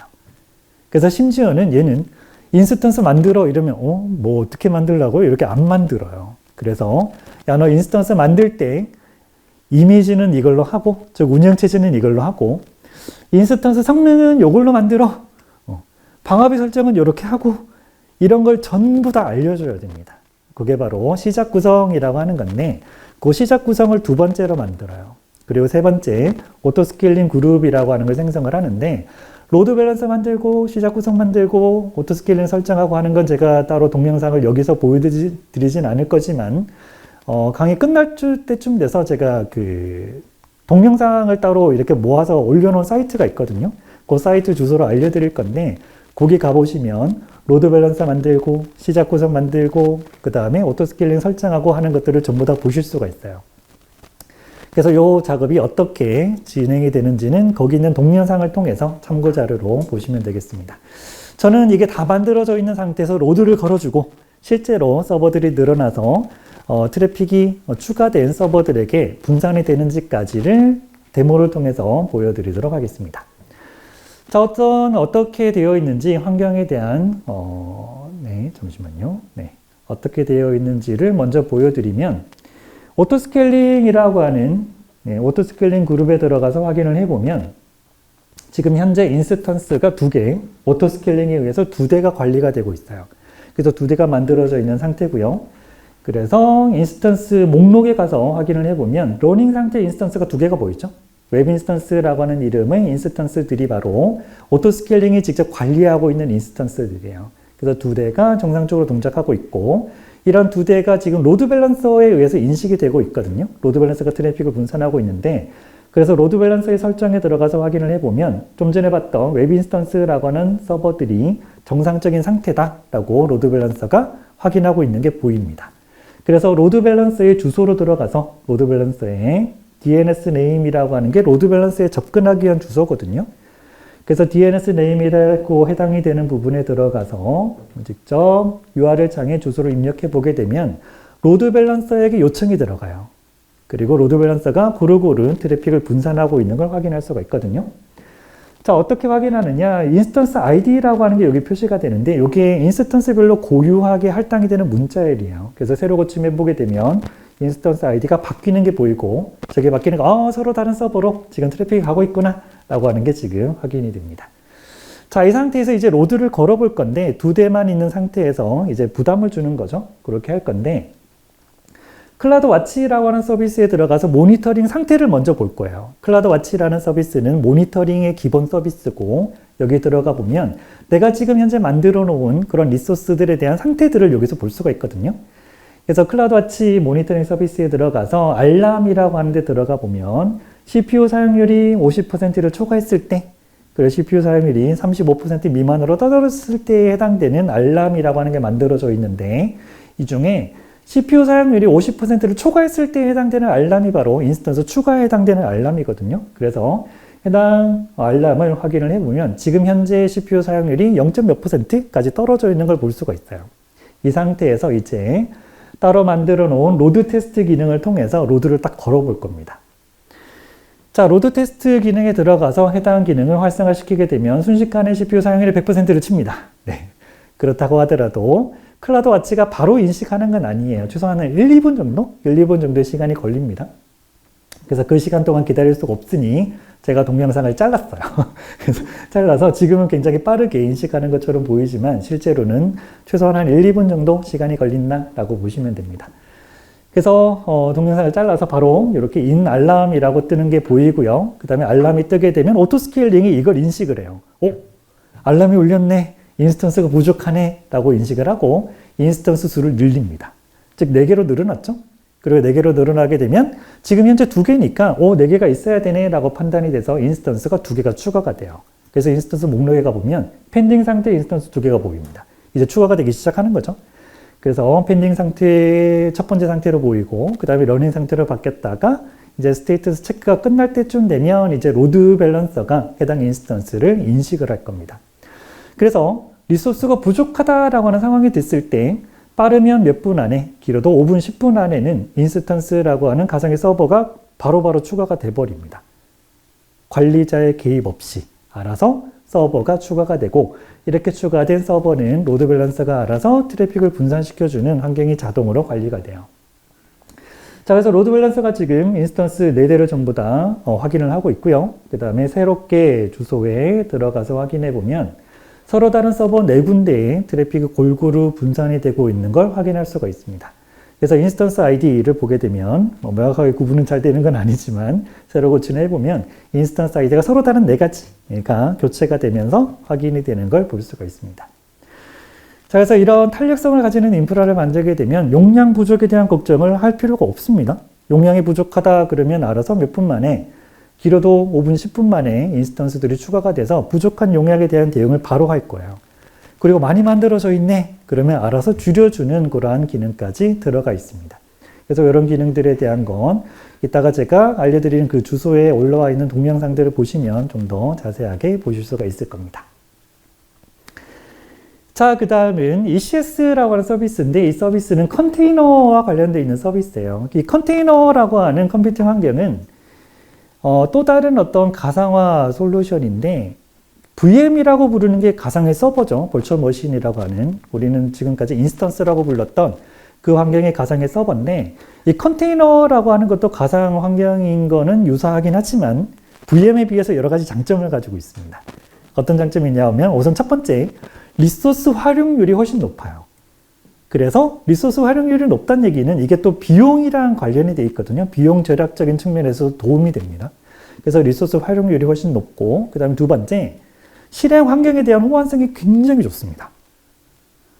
나는 AWS 쓰는데 여기서 서버 설정을 했어. 이 설정 그대로를 다른 퍼블릭 클라우드 환경에서 갖다 쓸 수 있냐? 안 됩니다. 다시 만들어야 돼요. 요즘 기업들이 멀티 클라우드 환경을 많이 쓰잖아요. 그래서 뭐 여러 가지 퍼블릭 클라우드 환경을 도입해서 사용을 하는데 여기서 작업했던 거 그대로 여기 못 갖다 쓰는 거예요. 여기서 다시 작업해야 되네? 여기서 다시 작업해야 되네? 우리 회사 서버에 올리고 싶은데 처음부터 다시 해야 됩니다. 근데 컨테이너는 개발자의 PC에서 작업하던 거, 노트북에서 작업하던 거, 그 상태 그대로를 우리 회사 서버에 AWS 퍼블릭 클라우드에 다른 퍼블릭 클라우드에 그냥 올리면 바로바로 실행이 돼요. 완벽하게 차이가 없이. 그래서 호환성도 정말 뛰어나고 그리고 리소스 활용률도 굉장히 높기 때문에 요즘 이 컨테이너라고 하는 이런 컴퓨팅 환경이 굉장히 많이 각광을 받고 있습니다. 하지만 얘는 문제가 있어요. 뭐가 문제냐면 관리가 굉장히 힘듭니다. 즉 서버 단위로 뭔가 서비스가 돌아가고 있으면 서버만 잘 모니터링하면 돼요. 얘가 죽는지 살았는지 잘 돌아가는지 보면 되는데 이 컨테이너는 어플리케이션 레벨에서 돌아가거든요. 그래서 어플리케이션 관리 범위까지 올라가야 돼서 관리가 굉장히 까다롭고 그리고 컨테이너들이 많아지게 되면 얘가 장애가 생겼을 때 또는 리소스의 어떤 배포라든지 관리적인 면에서 굉장히 어려움을 겪을 수 있는 게 바로 컨테이너라고 하는 컴퓨팅 환경입니다. 그래서 뭘 사용하냐 하면 오케스트레이션이라고 하는 툴을 써요. 자, 오케스트레이션이라고 하는 툴은 컨테이너들을 조율을 해줍니다. 오케스트라에서 이렇게 지휘자가 지휘를 하는 것처럼 컨테이너들을 조율해주는 그런 툴이 바로 오케스트레이션 툴이고, 가장 유명한 오케스트레이션 툴이 바로 쿠버네티스죠. 쿠버네티스 한 번씩 들어보셨을 건데, 쿠버네티스라고 하는 환경을 많이 쓰는데 AWS에서는 관리형이라고 하는 형태의 오케스트레이션 서비스들을 제공해주고 있어요. ECS, EKS 이런 서비스들이 바로 오케스트레이션에 해당이 되는 서비스고, 오케스트레이션 환경을 쓸 때 고객님 직접 설치 안 하셔도 돼요. 그냥 클릭만 하시면 오케스트레이션 환경이 만들어집니다 라고 하는 게 바로 이런 서비스들이라고 보시면 되겠습니다. 자, 그리고 그 다음은 람다라는 서비스인데, 이 서비스는 뭐냐 하면 서버리스 컴퓨팅 환경의 대표적인 서비스입니다. 자, 서버리스라고 하는 환경은 서버리스니까 서버가 없는 건가 라고 생각을 할 수가 있겠지만 그게 아니에요. 그게 아니라 서버가 있긴 있어요. 서버가 있긴 한데 내 소유의 서버가 없는 겁니다. 즉, 퍼블릭 클라우드를 제공해주는 업체에서 서버를 소유하고 있고, 이러한 퍼블릭 클라우드를 제공해주는 업체가 소유하고 있는 서버에서 뭔가가 실행되는 게 바로 서버리스 환경이에요. 그리고 서버를 가지고 있지 않다, 내 서버에서 동작되지 않는다라고 했을 때 장점은 관리입니다. 즉, 내가 서버를 만들어야 된다면, 내가 서버를 소유하고 있다면 그 서버에 대한 비용적인 측면도 그렇고 관리적인 측면도 그렇고 뭔가 부담스러운 부분들이 생기는데, 서버리스라고 하는 환경을 사용하게 되면 그게 없어지는 거예요. 그래서 서버리스 환경을 사용하게 되면 다른 컴퓨팅 환경들보다 관리적인 부분에서 부담이 굉장히 많이 줄어든다라고 보시면 되겠습니다. 자, 그런 서비스 중에 대표적인 게 바로 람다라는 서비스고요. 이 람다 서비스는 어떻게 사용하느냐? 개발자가 실행시키고 싶은 코드가 있어요. 업로드. 언제 실행이 되면 되지? 라고 하는 걸 세팅해주면 끝입니다. 그러면 내가 지정해 놓은 환경에서 그 환경이 됐을 때, 그 상황이 됐을 때 내가 업로드한 코드가 정확하게 실행이 됩니다. 그리고 비용은 실행이 된 것만큼, 얼마만큼의 메모리를 썼고 몇 초가 실행이 됐고 그 다음에 몇 개가 실행이 됐고 해당이 되는 부분만 비용을 지불하면 돼요. 그래서 서버를 이용해서 구현했을 때보다 관리를 해야 되는 부분이 굉장히 많이 줄어들고, 그 다음 비용적인 면에서도 굉장히 많이 도움이 되는 게 바로 서버리스 환경이라고 보시면 됩니다. 자, 이렇게 해서 컴퓨팅과 관련된 여러 가지 서비스들을 소개를 해드렸습니다. 가장 기본적으로 많이 사용하는 게 가상의 서버와 관련되어 있는 EC2, 그리고 거기에 관련되어 있는 여러 가지 기능들을 통해서 가상의 서버들을 관리를 하게 되고, 그 다음에 컨테이너와 관련된 서비스들도, 그리고 서버리스와 관련된 그런 컴퓨팅 환경들도 AWS가 제공해주고 있습니다. 자, 다음은 스토리지 부분인데, 이 스토리지는 간략하게만 얘기를 하고 넘어가도록 할게요. 자, 스토리지는 여러 가지 종류들을 실제로 많이 사용을 하고 있죠. 오브젝트 스토리지, 블록 스토리지, 그리고 파일 스토리지, 이런 여러 가지 형태들을 사용하고 있는데, 이 모든 것들을 AWS가 제공을 해주고 있습니다. 자, S3라고 하는 서비스, 심플 스토리지 서비스라고 하는 서비스가 대표적으로 소개가 되고 있는데, 이 서비스가 바로 오브젝트 스토리지라고 하는 형태의 서비스를 제공해주는 게 바로 S3라고 보시면 됩니다. 자, S3라고 하는 서비스는 웹 기반의 스토리지예요. 어떻게 사용하느냐? 웹하드 서비스랑 비슷합니다. 웹하드 서비스를 이용해 보면 내가 저장해야 되는 데이터가 있으면 웹하드 서비스에 로그온해서 파일을 업로드를 하죠. 그리고 그 파일을 쓰려면 다운로드 받아서 해당 파일을 쓰게 돼요. 그런 형태의 사용 패턴을 가지는 게 바로 S3라고 하는 서비스라고 보시면 되고, 이 S3라는 서비스는 그래서 인터넷에 연결되어 있다면 언제 어디서든 여러분의 개인적인 스토리지를 사용할 수 있도록 해줍니다. 자, S3의 장점은, 가장 큰 장점은 내구성입니다. 여기에 저장된 데이터는 사라지거나 문제가 생길 가능성이 거의 0%예요. 0%는 아니고 거의 0%. 그래서 안심하고 믿고 맡길 수 있는 저장 공간이다 라고 생각하시면 되고, 이 저장 공간을 사용할 수 있는 방법은 우선 개인적인 저장 공간을 만드는데, 그 단위가 바로 버켓이라고 하는 단위거든요. 그래서 버켓을 만들어요. 바구니죠. 그래서 S3에서 버켓을 만들면 여러분이 원하는 데이터를 저장할 수 있는 저장 공간이 생성이 됩니다. 그리고 거기에 데이터를 업로드를 하고 다운로드를 하고 사용하면 되는데, 개인적인 목적으로도 사용할 수 있겠지만 그런 목적보다는 어딘가 이런 컨텐츠를 제공해주고 싶은데 이 동영상을 어디 제공해주고 싶은데 라고 했을 때 이 포켓에 파일을 올려놓고 URL 주소만 전달해주면 끝입니다. 즉 다른 어떤 서비스나 스토리지나 이런 것들을 만들지 않아도 S3의 저장 공간에 파일 업로드해주고 그 정보를 그 URL 주소를 제공해주는 것만으로도 내가 원하는 컨텐츠가 내가 원하는 대상들에게 제공이 되기 시작해요. 그리고 그런 것뿐만 아니라 오브젝트 스토리지가 가지고 있는 여러 가지 특징들, 처리 속도가 굉장히 빠르다, 또는 저장 용량에 대한 어떤 제약이 없다라고 하는 여러 가지 특징들을 이용해서 다양한 목적으로 사용하고 있는 게 바로 S3라고 하는 스토리지입니다. 자, S3는 그런 용도로 많이 사용하게 되고, 그 다음에 EBS라고 하는 서비스에서 제공해주는 볼륨이라고 하는 스토리지가 있어요. 얘는 뭐냐? 인스턴스, 우리가 지금까지 얘기했던 가상의 서버인 인스턴스가 사용하는 로컬 스토리지 형태라고 보시면 돼요. 서버를 만들든 노트북을 쓰든 내 PC를 쓰든 하드디스크나 SSD라고 하는 저장 공간이 필요하죠. 그 역할을 하는 게 바로 EBS가 만들어주는 스토리지입니다. 자, EBS는 볼륨이라고 하는 형태의 스토리지를 제공을 해주고 있고, 이러한 볼륨이라고 하는 형태의 스토리지는 SSD나 하드디스크 어떤 거든 선택이 가능하고, SSD인데 나는 고성능이 필요해.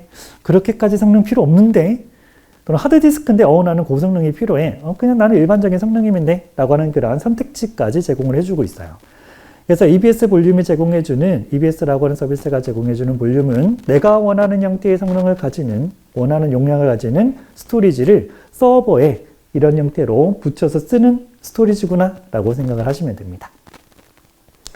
자, 그리고 공유 파일 시스템이 필요한 경우도 있겠죠. 여러 서버가 동시에 접근해서 사용하게 되는 스토리지가 필요하다. 공유 파일 시스템이 필요한데 동시 접근에 대한 제어도 필요하고 내가 직접 뭔가 성능이나 용량이나 이런 것들을 관리를 안 해도 되도록 해줄 수가 없냐 라고 하는 요구 조건에 따라서 만들어진 게 바로 EFS라고 하는 스토리지예요. 그래서 EFS라고 하는 서비스는 공유 파일 시스템, 여러 서버들이 공유할 수 있는 그런 공유 파일 시스템을 제공해 준다 라고 보시면 되겠습니다. 그래서 이런 여러 가지 종류, 이거 말고도 다양한 여러 가지 종류의 스토리지를 필요할 때 바로바로 만들어서 쓸 수 있도록 AWS는 스토리지와 관련된 서비스들을 제공해 주고 있습니다. 자, 다음은 데이터베이스를 좀 살펴볼까요? 데이터베이스를 만들어야 돼요. 데이터베이스를 만들어서 어떤 기능을 구현할 겁니다.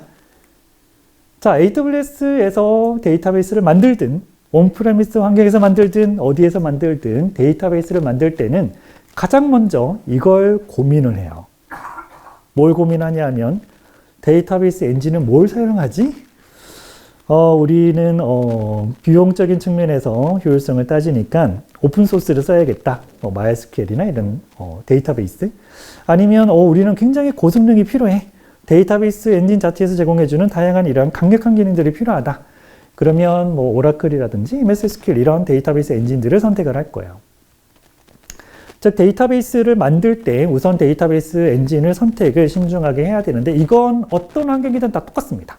온프레미스 환경이든 클라우드 환경이든 동일하게 고민을 해야 되는데 클라우드라면, 즉 AWS라면 여기서 이제 한 가지를 더 고민을 해야 돼요. 그게 뭐냐 하면 관리형 형태의 서비스로 데이터베이스를 만들 건지 아니면 비관리형 형태로 데이터베이스를 만들 건지를 그 다음에 추가로 고민을 해봐야 됩니다. 자, 관리형 형태의 서비스와 비관리형 형태의 그런 서비스를 이용하는 두 가지 중에 어떤 걸 선택하는 게 좋냐? 정답은 없습니다.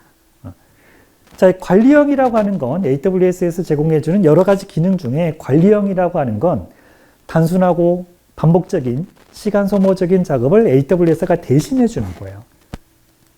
공짜가 아닙니다. 돈을 받아요. 대신에 관리 비용을 받는 거죠. 그런데 비관리형 같은 경우는 이걸 내가 전부 다 하는 거예요. 그냥 가상의 서버만 딸랑 만들어 놓고 필요한 기능을 내가 일일이 다 올려주고 관리도 내가 다 하는 걸 비관리형이라고 부릅니다. 어떤 게 좋은지는 정답은 없는데 이런 거를 생각해 보면 돼요. 시간 소모적이고 반복적인 작업 중에 현실에서 그런 작업 중에 잘해도 누가 칭찬 안 해주고 못하면 바로 티가 나는 게 있습니다. 그게 뭐냐 하면 집안일이에요. 집안일. 저는 평일에는 이제 직장 생활 하니까 집안일은 안 하고 이제 주말엔 쉬니까 주말에는 집안일을 제가 다 하거든요. 그래서 집안일을 해보면 잘하면 아무도 안 알아줍니다. 늘 그렇듯이 그렇구나 라고 그냥 넘어가요. 근데 집안일을 좀 등한시하죠. 그럼 바로 티가 납니다. 지저분해지기 시작하고 빨래가 쌓이고 설거지가 쌓이기 시작합니다. 그러면 이제 한 소리 듣죠. 설거지 언제 할 거야 도대체. 오늘 쉬잖아. 빨래 언제 할 거야. 이렇게 이제 막 혼나는 거죠. 그래서 대표적으로 시간 소모적이고 반복적인 창의적이지 않은 대표적인 작업이 바로 집안일인데 이걸 어떻게 할 거냐라고 하는 걸 고민을 해보는 게 바로 이런 선택지랑 동일하다라고 보시면 됩니다. 나는 집안일을 다른 사람한테 맡기고 싶어. 대신에 그 시간을 확보를 해서 나는 창의적인 어떤 작업을 하겠다. 근데 그 시간만 확보가 되면 나는 이만큼 돈을 벌 수가 있는데? 라고 하는 환경이라면 집안일을 가사 도우미한테 맡기는 거예요. 그리고 가사 도우미에게 월급을 주고 그렇게 투입이 된 월급보다 내가 더 많은 돈을 벌면 되잖아요. 그죠? 그런데 가사 도우미에게 지급해야 되는 월급보다 내가 더 적게 벌어요. 그러면 집안일을 내가 직접 하는 게 낫잖아요. 그죠? 근데 이런 경우도 있을 겁니다. 나는 집안일도 다 하고 짜투리 시간을 할애해서 나는 창의적인 작업을 할 거야. 나는 그만큼 돈을 벌 수도 있어. 그러면 둘 다 하면 됩니다. 즉 관리형이라고 하는 형태의 서비스를 이용할 건지 아니면 내가 전부 다 할 건지는 이런 선택지랑 비슷해요. 기업 운영 환경에서 우리는 데이터베이스를 운영을 해야 되는데 관리적인 부분을 떠넘기고 싶어. AWS로 돈은 더 나가지만 그걸로 인해서 확보되는 시간이나 인력을 다른 데 투자해서 더 많은 돈을 벌 수 있을 것 같아. 그러면 관리형 형태의 서비스를 선택을 하는 거고 그럴 필요는 없을 것 같은데요. 그 정도는 아니고 우리가 직접 관리해도 돼요. 우리는 그 정도만 해도 충분합니다. 그러면 직접 관리하는 그런 환경을 선택할 수도 있습니다. 자, 관리형 형태를 선택하겠다라고 하게 되면 이제 관리형으로 제공이 되는 여러 가지 서비스들을 선택해서 데이터베이스를 올려주는 작업을 하게 되겠죠. 그런 여러 가지 서비스들이 있는데 그 중에 대표적인 서비스인 RDS라고 하는 서비스 그리고 DynamoDB라고 하는 서비스에 대해서 좀 소개를 해드리도록 하겠습니다. 자, RDS라고 하는 서비스는 관계형 데이터베이스, 우리가 일반적으로 얘기하는 오라클, MS SQL, MySQL 같은 이런 관계형 데이터베이스를 관리형 형태로 제공해 주는 게 바로 RDS라고 하는 서비스예요. 그래서 이 RDS 서비스를 이용하게 되면 그런 관리형 형태의 관계형 데이터베이스의 반복적이고 시간 소모적인 관리 작업을 얘가 전부 다 맡아서 해주게 됩니다. 자, RDS를 이용해서 선택할 수 있는 데이터베이스 엔진의 유형은 여기 있는 6가지예요. 6가지 중에 하나를 선택해서 데이터베이스 이렇게 만들어줘 라고 요청하게 되면 짧게는 5분, 길면 15분 안에 내가 원하는 그런 성능을 가지는 그런 상태의 데이터베이스를 바로 만들어줍니다. 그리고 RDS는 다중 에이지 배포라고 하는 기능도 가지고 있거든요. 멀티 에이지 배포 또는 다중 에이지 배포라고 하는 기능을 가지고 있는데 저 기능을 사용하면 서로 다른 가용 영역에 액티브 스탠바이가 자동으로 만들어져요. 그리고 평상시에 문제가 없으면 액티브에 해당되는 데이터베이스가 쿼리를 받아서 처리를 하겠죠. 근데 액티브에 문제가 생겨요. 그러면 스탠바이가 그 역할을 바로 넘겨받습니다. 자, 이런 관리를 알아서 해줍니다. 즉 보안과 관련된, 가용성과 관련된 여러 가지 관리와 관련된 작업들을 전부 다 내가 세팅해 줄 필요도 없고 그 다음에 이렇게 만들어진 환경을 내가 직접 관리할 필요도 없어요. 이걸 전부 다 알아서 해주는 게 바로 RDS라고 하는 서비스입니다. 자, RDS 서비스를 이용해서 좀 전에 데이터베이스 커넥션 에러가 떴는데 이 부분을 한번 해결을 해보도록 할게요. 그래서 RDS라고 하는 서비스에 들어가서 RDS 데이터베이스를 만들기 위한 여러 가지 작업들에 대한 순서를 간략하게 좀 보여드리도록 하겠습니다. 자, 우선 매니지먼트 콘솔에 들어가서 리전 한번 확인을 해봤고요. RDS라고 하는 서비스의 대시보드로 들어갑니다. 그리고 들어가서 데이터베이스 생성에 필요한 여러 가지 선택들을 해주는데 가장 먼저 해야 되는 게 뭐냐 하면 어디 만들 거냐. 네트워크를 먼저 세팅을 해줘요. 그게 바로 서브넷 그룹이라고 하는 기능입니다. 그래서 서브넷 그룹에 들어가서 데이터베이스 여기 만들어. 이 VPC에 이 서브넷에 만들어 라고 하는 걸 미리 만들어 주는 거죠. 그래서 서브넷 그룹 생성에 들어가서 create db 서브넷 그룹 들어가고 서브넷 그룹 이름을 대략적으로 적당하게 입력을 해줍니다. 그래서 웹 서비스 db 서브넷 그룹이라고 하는 이름을 지정해 주고요. 그 다음에 여기 설명이 비어 있으면 안 되거든요. 그래서 디스크립션 쪽에 그냥 귀찮아서 복사 붙여넣긴 해줬습니다. 그리고 VPC라고 하는 네트워크는 어디다가 만들면 되는지, 그리고 가용 영역은 어떤 걸 사용을 할 건지, 그 다음에 서브넷은 어디다가 만들면 되는지에 해당되는 정보를 서브넷 그룹 생성이라고 하는 걸 통해서 만들어줘요. 그리고 이따가 RDS로 데이터베이스를 만들 때 여기다 만들어라 라고 지정을 해주는 거죠. 그래서 서브넷 그룹이 지금 이렇게 생성이 됐고요. 서브넷 그룹이 만들어지고 나면 그 다음에 이제 데이터베이스라고 하는 항목에 들어가서 내가 원하는 형태의 데이터베이스를 만들어 줍니다. 자, 데이터베이스를 클릭하고 여기 보니까 Create Database라고 하는 버튼이 있네요. 저거 클릭하면 만들어질 것 같아요. 그래서 해당 버튼을 클릭해주고 그 다음에 내가 원하는 여러 가지 항목들을 여기서 이제 선택만 해주면 바로 만들어진다라는 거죠. 그래서 Create Database에 들어가서 데이터베이스 엔진은 MySQL을 선택을 했습니다. MySQL을 선택을 하고 그 다음에 데이터베이스 엔진의 버전이 여러 개라면 데이터베이스 엔진의 버전도 선택을 할 수가 있거든요. 그래서 엔진 버전은 제가 사용했었던 5.7대 버전을 선택을 해주고 그렇게 해서 MySQL 5.7.38 버전이 선택이 되도록 설치가 되도록 했습니다.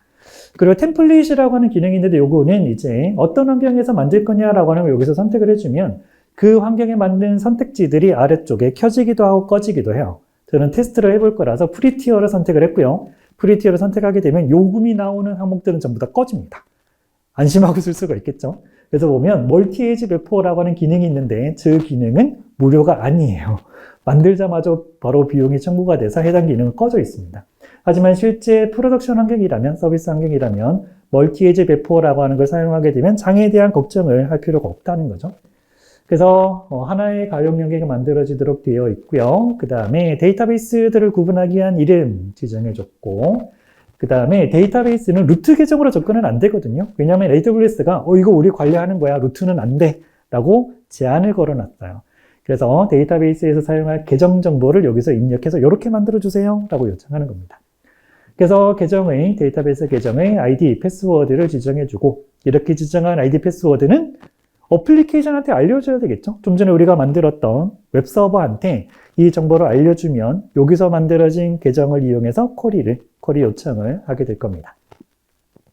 자, 그리고 어떤 성능의 서버를 이용할 거냐라고 하는 걸 선택을 해줄 수가 있습니다. 그리고 이 선택도 고정된 게 아니에요. 데이터베이스를 관리하다 보니까 서버 성능이 부족하네. 메모리 크기가 부족한 것 같아. 그러면 언제든 수정을 할 수가 있습니다. 그리고 스토리지도 기본 스토리지를 잡아주고 오토 스케일링이라고 하는 기능을 걸어주게 되면 내가 설정했던 스토리지 용량이 부족하면 알아서 늘려줘요. 내가 지정한 최대 용량까지 단계적으로 스토리지 용량도 알아서 늘려줍니다. 그리고 네트워크에 대한 접근을 어떻게 하게 할 거냐, 어디 만들 거냐라고 하는 지정 부분인데 VPC라고 하는 네트워크 환경을 지정해주고 그 다음에 서브넷 그룹을 여기서 선택을 하는 거죠. 자, 이 서브넷 그룹은 만들어진 게 하나밖에 없어요. 그래서 우리가 만들어놨던 서브넷 그룹이 자동으로 선택이 된 걸 볼 수가 있습니다. 그리고 여기에서 지정한 네트워크의 데이터베이스 서버들이 만들어지게 되는 거고 그리고 데이터베이스는 인터넷에 노출시킬 필요가 없는 서버죠. 그래서 퍼블릭하게 접근을 못하게 하겠다라고 하는 설정을 했어요. 그러면 공인 IP 주소가 할당이 안 되고 인터넷에서 절대로 접근할 수가 없습니다. 그리고 RDS에 의해서 만들어지는 데이터베이스도 시큐리티 그룹의 보호를 받게 돼요. 즉 방화벽의 보호를 받게 되는데 제가 만들어놨던 방화벽 설정을 기본적으로 해주고 그 다음에 가용 영역도 따로 선택할 수가 있겠지만 어디 만들어지는지 상관없기 때문에 가용 영역 선택은 따로 하진 않았습니다. 그리고 포트는 기존 포트는 그대로 사용하면 되고요. 그 다음에 인증, 패스워드 인증 그대로 두고 넘어가고 그 다음에 상세 모니터링이 필요하다면 이것도 이제 비용이 들 수도 있거든요. 상세 모니터링이 필요하다면 켜주면 되고 그 다음 추가 설정에 들어가서 데이터베이스 엔진 설치 이후에 이런 이름을 가진 데이터베이스 만들어줘 라고 데이터베이스 생성을 요청을 할 수가 있습니다. 그러면 여기서 지정한 이름으로 즉 k_db라는 이름으로 데이터베이스 생성까지 알아서 해주게 돼요. 그리고 백업 기능도 자동 백업 기능이 제공이 되거든요. 그래서 이 기능이 켜져 있으면 주기적으로 알아서 백업을 해줘요. 그래서 지금 테스트 단계라서 필요 없어서 저는 껐고요. 그 다음에 데이터 암호화도 자동으로 제공이 됩니다. 그래서 데이터베이스에 저장되어 있는 데이터 암호화가 돼야 돼. 우리 내부적으로 보안 규정상으로 이게 반드시 필요하다. 그러면 암호화 기능을 켜주시면 됩니다. 자, 이렇게 해서 내가 원하는 여러 가지 설정대로 데이터베이스를 요청하고 데이터베이스 만들어 달라라고 그 다음 단계로 넘어가게 되면 어떤 설정을 했느냐에 따라서 조금씩 달라지는데 빠르면 5분, 길면 15분 안에 데이터베이스가 만들어지게 돼요. 그리고 얘가 만들어주는 건 내가 선택했던 내용들만 쫙 만들어주죠. 그래서 뭐가 없냐 하면 테이블이 없어요. 데이터베이스까지 만들어주고 계정을 만들어주는 테이블이 없습니다. 그래서 바로 사용할 수는 없고 원격에서 이 RDS가 만들어주는 데이터베이스에 접근해서 테이블 생성이나 이런 스키마 작업을 추가로 해줘야 됩니다. 즉 데이터베이스 관리자나 또는 개발자가 해줄 작업은 원격에서 하는 데이터베이스 스키마나 이런 여러 가지 작업들에 대한 것들만 해주면 되고 나머지는 AWS가 전부 다 알아서 관리를 해줄 겁니다. 자, 그래서 기다리는 동안 필요한 작업들을 위한 세팅을 먼저 좀 해줬고요. 그 다음에 데이터베이스가 생성이 되고 나면 데이터베이스에 접근하기 위한 주소가 만들어지거든요. 그래서 엔드포인트라고 하는 부분이 주소에 해당되는 부분인데 엔드포인트 주소를 복사를 해서 이 주소를 이용해서 테이블 생성 작업도 해주고 그 다음에 웹서버에게 너 여기 있는 서버에 요청 보내면 돼 라고 하는 정보를 또 알려주면 되겠습니다. 자, 그래서 데이터베이스와 관련된 작업을 테이블 생성 작업을 해줄 건데 명령어를 직접 입력하는 방식을 사용하지는 않았고요. 테이블 생성과 관련된 명령어가 들어있는 파일을 이용해서 테이블 생성을 원격에서 요청을 했어요. 그래서 원격에서 RDS가 만들어진 데이터베이스 쪽으로 테이블 이렇게 만들어줘 라고 하는 요청을 했고요. 그 다음에 웹서버한테 데이터베이스에 대한 정보를 알려줘야 되는데 제가 사용하는 소스 코드는 로그인이라고 하는 디렉토리 안에 보면 dbcon.php라고 하는 파일이 있는데 저기에 이제 데이터베이스 연결 정보가 들어있거든요. 그래서 dbcon.php라고 하는 파일을 열어서 거기에 데이터베이스와 관련된 정보를 업데이트를 해줍니다. 그래서 데이터베이스 주소도 넣어주고 그 다음에 계정명은 동일한데 패스워드가 달라요. 그래서 패스워드도 수정해주고 데이터베이스 이름은 동일하기 때문에 그대로 둬도 상관이 없는 상태라서 그대로 뒀습니다. 그래서 웹서버에게 이제부터는 이 데이터베이스 정보를 이용해 라고 저장을 해주게 되면 데이터베이스 커넥션 에러가 떴던 부분이 바로 해결이 됩니다. 그리고 그때부터는 이제 이 웹서버가 방금 만든 RDS에서 만든 데이터베이스를 바로 이용하기 시작할 거예요. 자, 이렇게 해서 데이터베이스를 구성해주게 되면 설정과 관련된 여러 부분들이 자동으로 전부 다 적용이 되는 거죠. 그래서 내가 직접 인스턴스를 만들고 거기에 데이터베이스 엔진을 설치하고 백업과 관련된 설정해주고 업데이트도 관리하고 가용성도 제공해주고 이런 것들을 직접 할 필요 없이 내가 원하는 대로 전부 다 알아서 만들어주고 전부 다 알아서 관리가 되는 겁니다. 그러면 데이터베이스 관리자는 어플리케이션 최적화에 스키마를 어떻게 수정하면 되지? 쿼리문을 어떻게 만들어야 훨씬 더 빠른 처리 속도를 제공해 줄 수 있을까라고 하는데 집중을 할 수가 있어요. 그렇게 되게 되면 어플리케이션의 최적화에 굉장히 많이 공을 들이게 되기 때문에 제공하는 서비스에 대한 질이, 품질이 훨씬 더 많이 향상이 될 겁니다. 자, 그런 환경을 제공해 주는 게 바로 RDS라고 하는 서비스고 RDS는 관계형 데이터베이스에 해당이 되는 서비스예요. 그런데 우리는 최근에 유행하는 비관계형 데이터베이스를 쓸 건데요. 그건 없나요? 네. 자, 비관계형 데이터베이스는 관계형 데이터베이스에 비해서 여러 가지 장점이 있겠지만 제가 생각하기에 가장 큰 장점이 가성비입니다. 네. 저렴한 비용으로 굉장히 높은 성능의 어떤 데이터베이스 환경을 만들 수 있는 게 바로 비관계형 데이터베이스 또는 노시컬이라고 하는 형태의 데이터베이스거든요. 그래서 이런 데이터베이스를 사용하는 업체들도 굉장히 많아지고 있는데 그걸 또 관리형 형태로 제공해주는 서비스들이 제공이 되고 있어요. 그 대표적인 서비스가 바로 다이나모DB라는 서비스고 이 다이나모DB 서비스는 거기에다가 서버리스라고 하는 특징까지 가지고 있습니다. 그래서 관리해야 되는 게 훨씬 적어지고 그 다음에 성능도 내가 원하는 성능까지 충분히 제공해 주는 게 바로 다이나모DB라고 하는 서비스입니다. 자, 그 다음에 DMS라고 하는 서비스가 있는데 얘는 뭐냐면 데이터베이스 이전을 도와주는 서비스예요. 즉 마이그레이션이라고 하는 작업을 해야 되는 경우가 생기죠. 마이그레이션은 이제 이전 작업에 해당이 되는 건데 온프레미스 환경에서 운영이 됐었던 서비스를 AWS로 도입을 할 거야 라고 하게 되면 이제 마이그레이션 단계를 거치게 되는데 그게 아니라면 상관이 없겠지만 처음부터 AWS를 썼다면 상관이 없겠지만 마이그레이션을 해야 된다면 기존에 운영되고 있던 어플리케이션, 서버, 기타 등등 여러 가지 리소스들은 AWS를 이전을 시켜줘야 될 거예요. 자, 이런 이전 작업은 나머지 부분들은 웬만하면 큰 문제 없이 잘 돼요. 그런데 꼭 문제가 생기는 게 데이터베이스입니다. 그래서 데이터베이스 이전 작업은 이게 서비스 플러스 데이터잖아요. 그래서 이 두 가지를 안전하게 옮겨줘야 되기 때문에 굉장히 까다로운 작업인데 그런 작업을 좀 더 손쉽게 할 수 있도록 도와주는 서비스. 그게 바로 DMS라는 서비스입니다. 자, 이 서비스도 인공지능이 아니에요.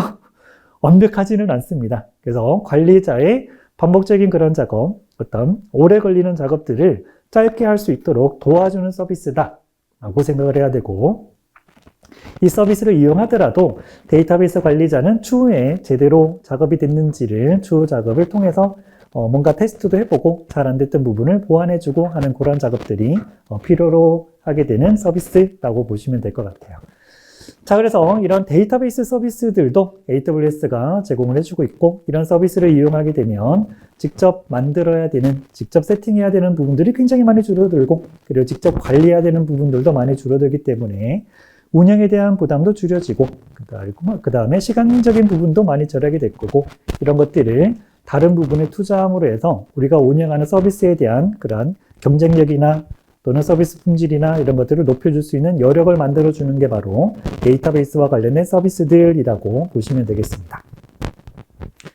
자, 그러면 이제 마지막으로 네트워크와 관련된 서비스들을 좀 살펴보도록 할게요. 자, 네트워크 관련된 서비스들도 여러 가지가 있겠지만 가장 기본적으로 많이 사용하는 서비스가 바로 VPC라는 서비스입니다.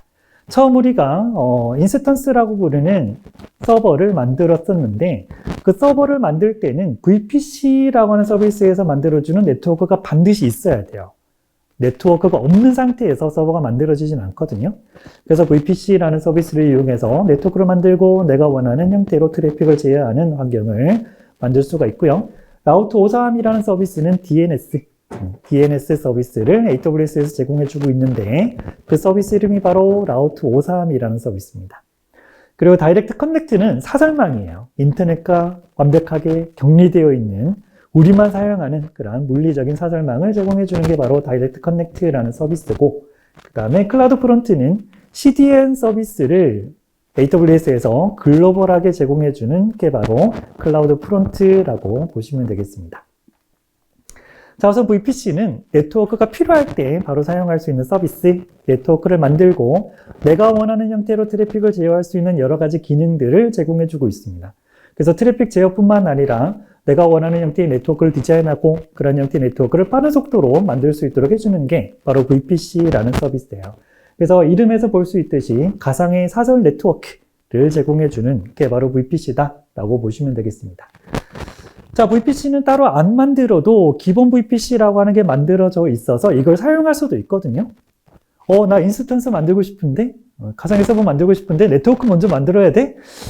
그거는 아직까지 공부가 안 돼서 못 만들 것 같은데 서버 먼저 만들어 보고 싶어. 그러면 기본적으로 만들어져 있는 기본 VPC를 사용하시면 돼요. 모든 이전에 하나씩 다 만들어져 있습니다. 근데 얘가 문제가 있어요. 그 문제가 뭐냐 하면 이 기본 VPC는 인터넷에 노출이 되어 있는 상태입니다. 자, 여러분, 인터넷이라고 하는 공간이 굉장히 아름다운 공간은 아니에요. 그죠? 호시탐탐 내 데이터를 노리는, 호시탐탐 내 서버를 노리는 그런 나쁜 사람들이 막 이렇게 막 진을 치고 있는 공간이 인터넷이죠. 그래서 인터넷에 노출이 돼서 좋을 건 하나도 없습니다. 그런데 이제 인터넷에 노출을 시켜야 되고 서비스가 제대로 되는지 확인해 봐야 되고, 그런 경우는 인터넷에 노출을 시키게 되는데, 기본 VPC에 있는 네트워크들은 전부 다 인터넷에 노출이 돼 있어요. 그래서 이런 상황이구나, 기본 VPC에 있는 네트워크를 이용하면 인터넷에 노출이 되는구나 라고 하는 걸 생각하고 그런 상황이다 라고 하는 걸 유념을 한 상태에서 사용하는 건 그렇게 큰 문제는 없을 겁니다. 근데 기본적으로 보통 실무 환경에서는 내가 원하는 네트워크를 만들어서 사용한다라고 보시면 되고요.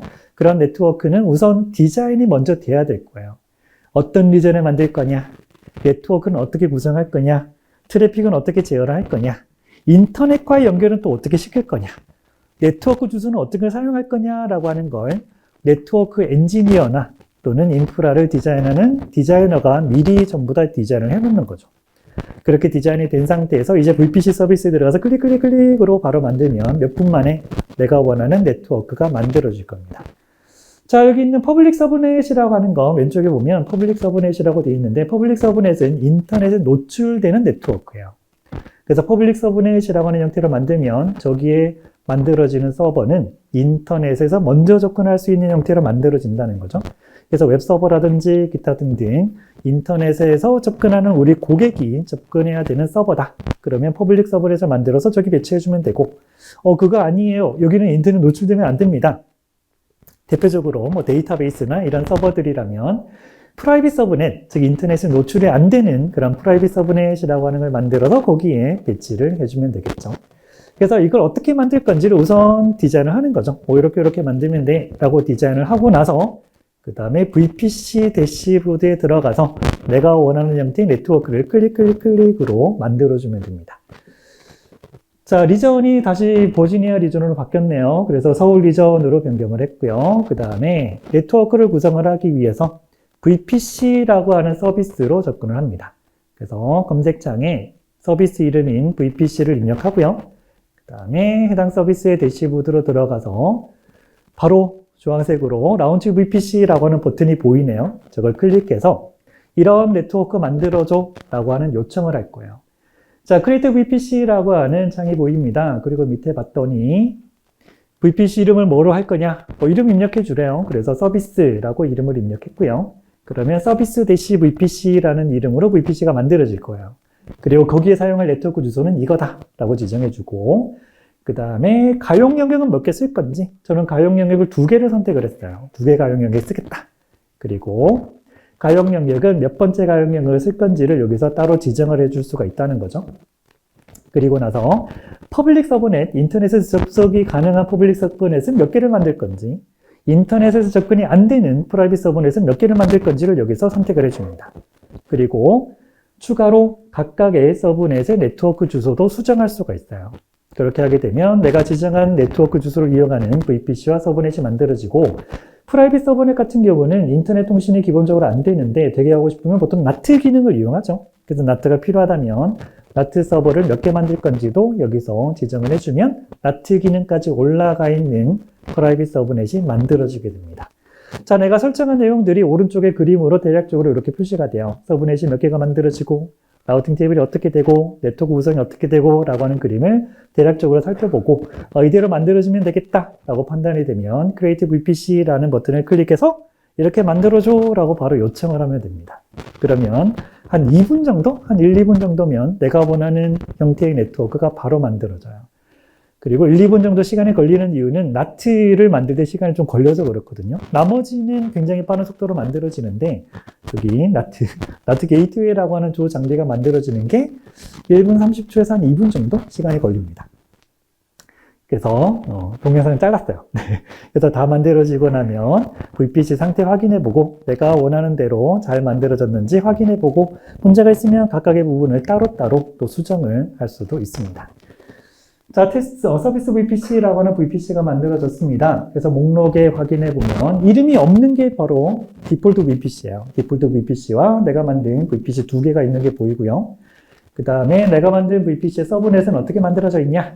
라고 하는 걸 필터링으로 확인을 해보면 서비스 VPC에 만들어져 있는 서브넷들이 이렇게 보이게 됩니다.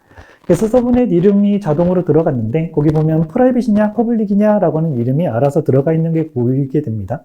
그래서 서버를 만들 때 퍼블릭에 만들지 프라이빗에 만들지 어떤 가용 영역에 있는 서브넷을 만들 건지를 여러분이 선택해서 서버를 또는 RDS로 만들어지는 데이터베이스를 만들어서 사용을 하시면 돼요. 자, 그래서 VPC를 통해서 여러분이 원하는 대로 네트워크를 이렇게 구성해서 만들 수가 있고요. 그 다음에 라우트53이라는 서비스는 DNS 서비스라고 했죠. DNS 서비스는 우리가 평상시에 굉장히 많이 사용합니다. 웹브라우저의 주소창에 www 뭐라고 입력하면 그 사이트에 들어가는데, 우리 웹브라우저는 여러분이 입력한 주소로 그 사이트에 절대로 접근할 수가 없어요. IP 주소가 반드시 필요하죠. 그 IP 주소를 알려주는 게 바로 DNS. AWS에서 운영하는 그런 형태의 서비스가 바로 라우트53이라는 서비스고, 그래서 라우트53 서비스는 기본적인 DNS 역할을 하긴 하는데 그거 이외에 여러 가지 다양한 기능들도 가지고 있습니다. 그래서 장애 조치 기능이라든지 어떤 서버가 더 빠른 서버냐라고 하는 위치 기반이라든지 시간 기반 기타 등등의 어떤 최적화와 관련되어 있는 여러 가지 라우팅 옵션들도 제공해주고 있거든요. 그래서 여러 다른 리전에 동일한 서비스가 돌아가고 있을 때 관리자가 라우트53이라는 서비스를 이용해서 어떤 지점에 있는 서버의 주소를 알려줄 건지를 여러 가지 정책을 통해서 최적화시키는 그런 기능들까지도 제공해주고 있는 게 바로 라우트 53이라는 서비스예요.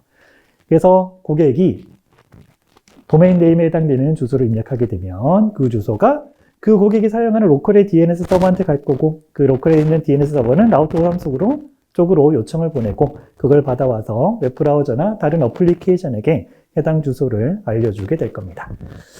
자, 다음은 다이렉트 커넥트라는 서비스인데 이거는 전용 네트워크 연결을 제공해주는 서비스예요. 그리고 이 다이렉트 커넥트라고 하는 서비스의 장점은 속도, 안정성 두 가지입니다. 즉 인터넷이 아닌 사설망이 만들어지는데 굉장히 빠른 전송 속도와 그리고 믿을만한 안정성까지 제공해주는 게 바로 다이렉트 커넥트라는 서비스라서 얘는 언제 사용하냐 하면 하이브리드 클라우드를 구성할 때 이 서비스를 써요. 자, 하이브리드 클라우드는 퍼블릭 클라우드도 이용하고 우리 회사의 데이터 센터도 아직 이용을 하고 있는 상태를 하이브리드라고 부르거든요. 그렇게 되면 VPC에 만들어져 있는 서버나 서비스들이랑 우리 회사에 있는 서버가 서로 신뢰성 있는 아주 빠른 네트워크 속도를 제공해주는 망을 가지고 연결이 돼야 돼요. 그런 환경을 제공해주는 게 바로 다이렉트 커넥트라는 서비스입니다. 그래서 다이렉트 커넥트는 사설망 제공해주는구나. 장점은 신뢰성이랑 속도구나 라고 생각을 하시면 될 것 같고 그리고 마지막으로 클라우드 프론트라고 하는 서비스를 소개를 해드리도록 할게요. 자, 이 클라우드 프론트라고 하는 서비스는 언제 사용하냐 하면 정적 자산을 캐싱을 하고 좀 더 빠른 속도로 서비스를 제공해주기 위한 목적으로 사용되는 게 바로 클라우드 프론트입니다. 이런 환경을 우리는 CDN이라고 부르죠. 컨텐츠 딜리버리 네트워크라고 해서 좀 더 가까운 위치에서 좀 더 빠르게 정적인 컨텐츠를 서비스해 줄 때 이 CDN이라고 하는 환경을 쓰는데 나는 AWS에서 CDN이 필요해. 그리고 그 범위가 글로벌한 환경이 제공이 돼야 된다. 그러면 클라우드 프론트라고 하는 서비스를 사용하게 되는 겁니다. 자, 이 클라우드 프론트는 특정 지역에 만들어져 있는 리소스나 서비스가 먼 거리에 있는 고객들에게 제공이 돼야 될 때 효율적으로 서비스의 속도를 높여줄 수 있는 서비스에 해당이 되고요. 그렇게 이런 효율적인 빠른 서비스를 제공해주는 이유는 클라우드 프론트가 엣지 로케이션을 이용하기 때문에 그렇습니다. 자, 엣지 로케이션이라고 하는 건 전 세계에 분포가 되어 있어요. 한 400여 개까지 엣지 로케이션들이 만들어져 있는데 인구 밀집 지역에 엣지 로케이션들이 전부 다 배포가 되어 있는 거죠. 그 상태에서 이런 클라우드 프론트를 이용해서 컨텐츠를 배포를 하게 되면 오리진에 해당이 되는 원본에 해당되는 위치 근처에 있는 사용자들 뿐만 아니라 먼 거리에 있는 사용자들도 캐싱된 데이터를 이용해서 바로바로 가까이에서 해당 컨텐츠를 서비스를 받을 수가 있어요. 그래서 내가 제공해주는 서비스가 글로벌 범위의 고객들을 가지고 있다. 이걸 해결할 수 있는 방법 첫 번째는 여러 개의 리전을 쓰면 돼요. 여러 개의 리전을 쓰면 되는데 리전을 여러 개 쓰게 되면 그만큼 관리적인 부담도 늘어나고 비용도 늘어날 수밖에 없거든요. 그런데 정책 콘텐츠 때문에 서비스에 불만이 들어오고 있어. 그러면 이제 클라우드 프론트라고 하는 서비스로 정책 콘텐츠에 대한 제공 속도를 굉장히 빠르게 높여주면 그런 문제를 해결할 수가 있습니다. 그래서 저렴한 비용으로 전 세계를 대상으로 한 이런 정적인 콘텐츠를 배포해야 된다라고 했을 때 클라우드 프론트라고 하는 서비스로 해당 환경을 만들어주면 되겠습니다. 자, 이렇게 해서 AWS에서 제공해주고 있는 네트워크와 관련된 여러 가지 서비스들 기능에 대해서 소개를 해드렸어요. 기본적인 네트워크 환경 구성부터 해서 나는 이런 네트워크가 필요한데 라고 했을 때 선택할 수 있는 여러 가지 네트워크와 관련된 서비스들이 AWS에서 제공이 되고 있습니다. 자, 이렇게 AWS와 관련된 기능들 중에 기본적인 컴퓨팅 환경, 그리고 이 컴퓨팅과 관련되어 있는 스토리지, 그 다음에 데이터베이스, 굉장히 중요한 그 데이터베이스와 관련된 서비스, 그리고 네트워크와 관련된 서비스 이렇게 소개를 해드렸는데 제가 소개해드린 서비스가 한 10몇 가지 서비스가 돼요. 설명 들으시느라 굉장히 힘드셨을 것 같은데 이런 서비스들 뿐만 아니라 한 200여 가지 서비스들, 즉 나머지 서비스 한 200개에 해당이 되는 서비스들이 있는데 얘네들은 뭐냐? 얘네들은 대부분이 관리형 형태의 서비스예요.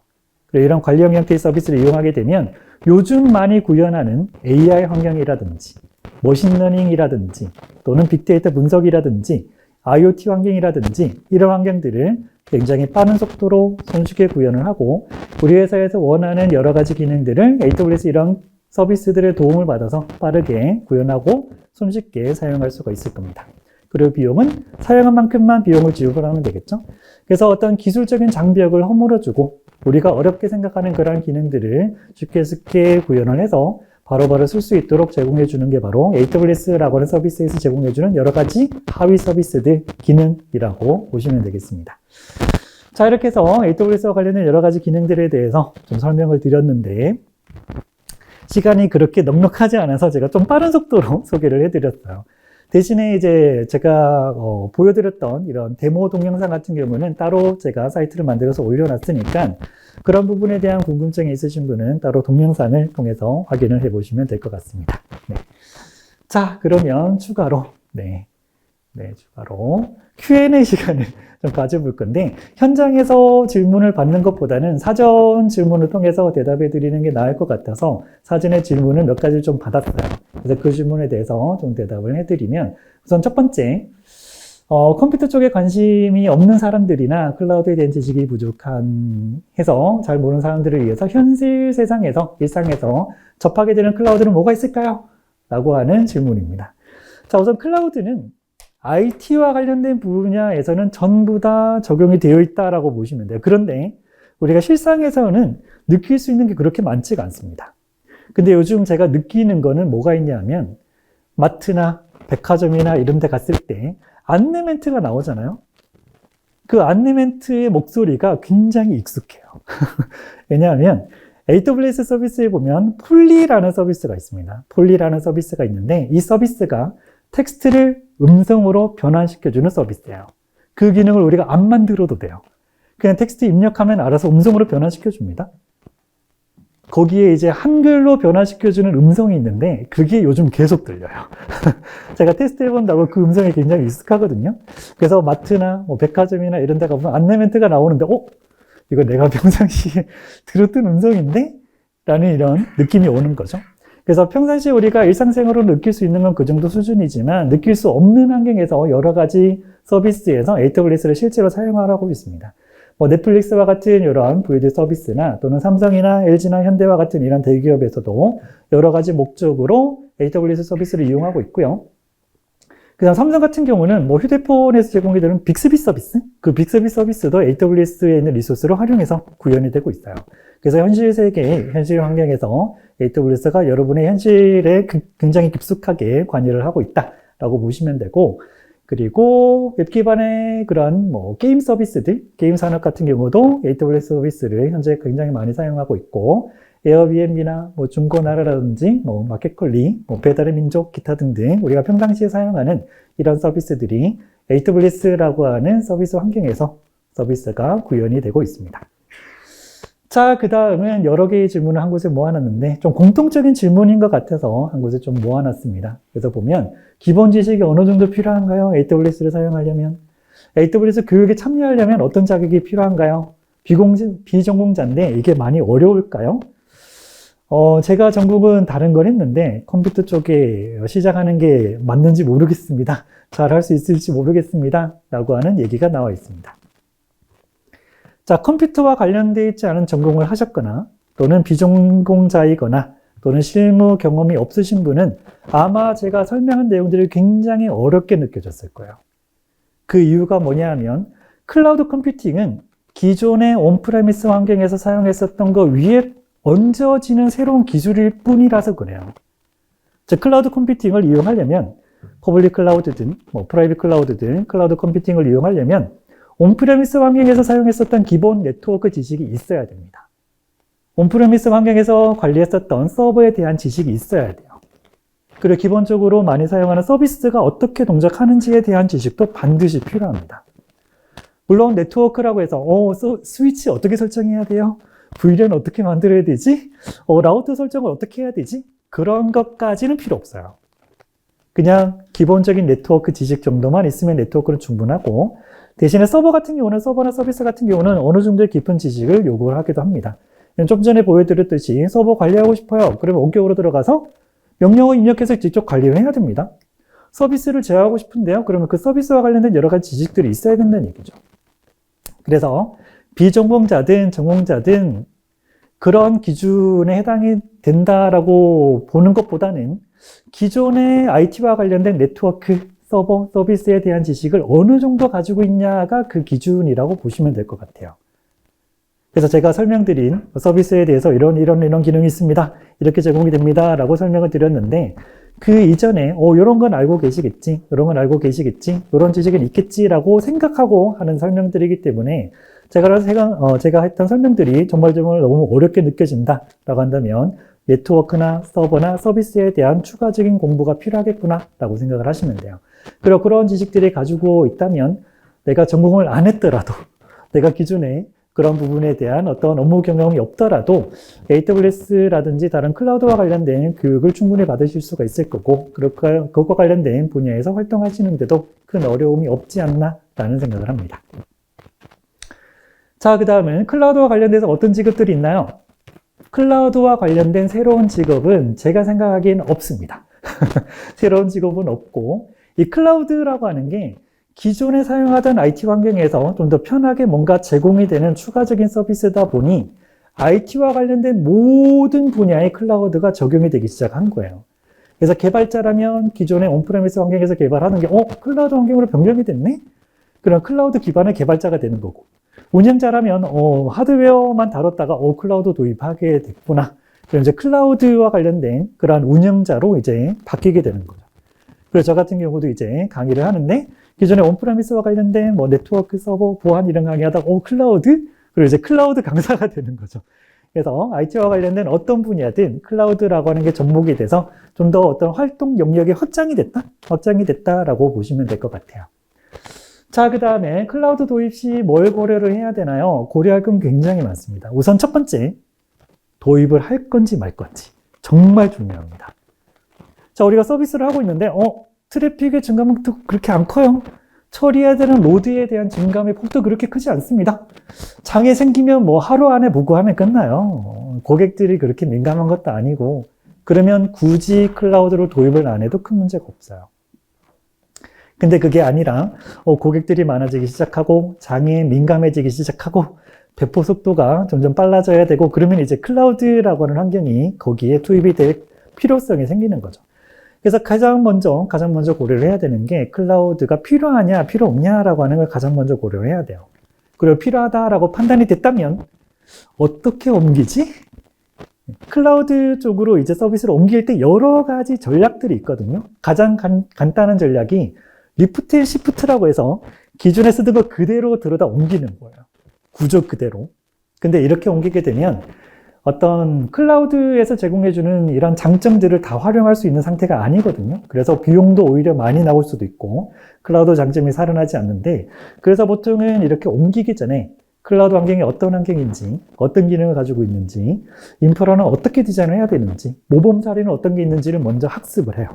그리고 거기에 맞춰서 인프라의 구조를 살짝 변경을 시켜주고, 그다음 변경된 상태의 인프라를 이제 클라우드에서 구현하는 거죠. 그리고 그렇게 했다 하더라도 보안은 어떻게 할 거냐, 이거 운영은 어떻게 할 거냐, 이런 여러 가지들을 정말 신경을 많이 써줘야 되는데, 그래서 AWS는 클라우드 어댑션 프레임워크라고 하는 걸 제공해 줍니다. 이걸 줄여서 카프라고 부르는데, 이걸 사용하게 되면 6가지 관점에서 고객님 클라우드 도입하시려고 하시면 요거를 생각해 보셔야 돼요 라고 하는 걸 미리 문서 형태로 만들어 뒀어요.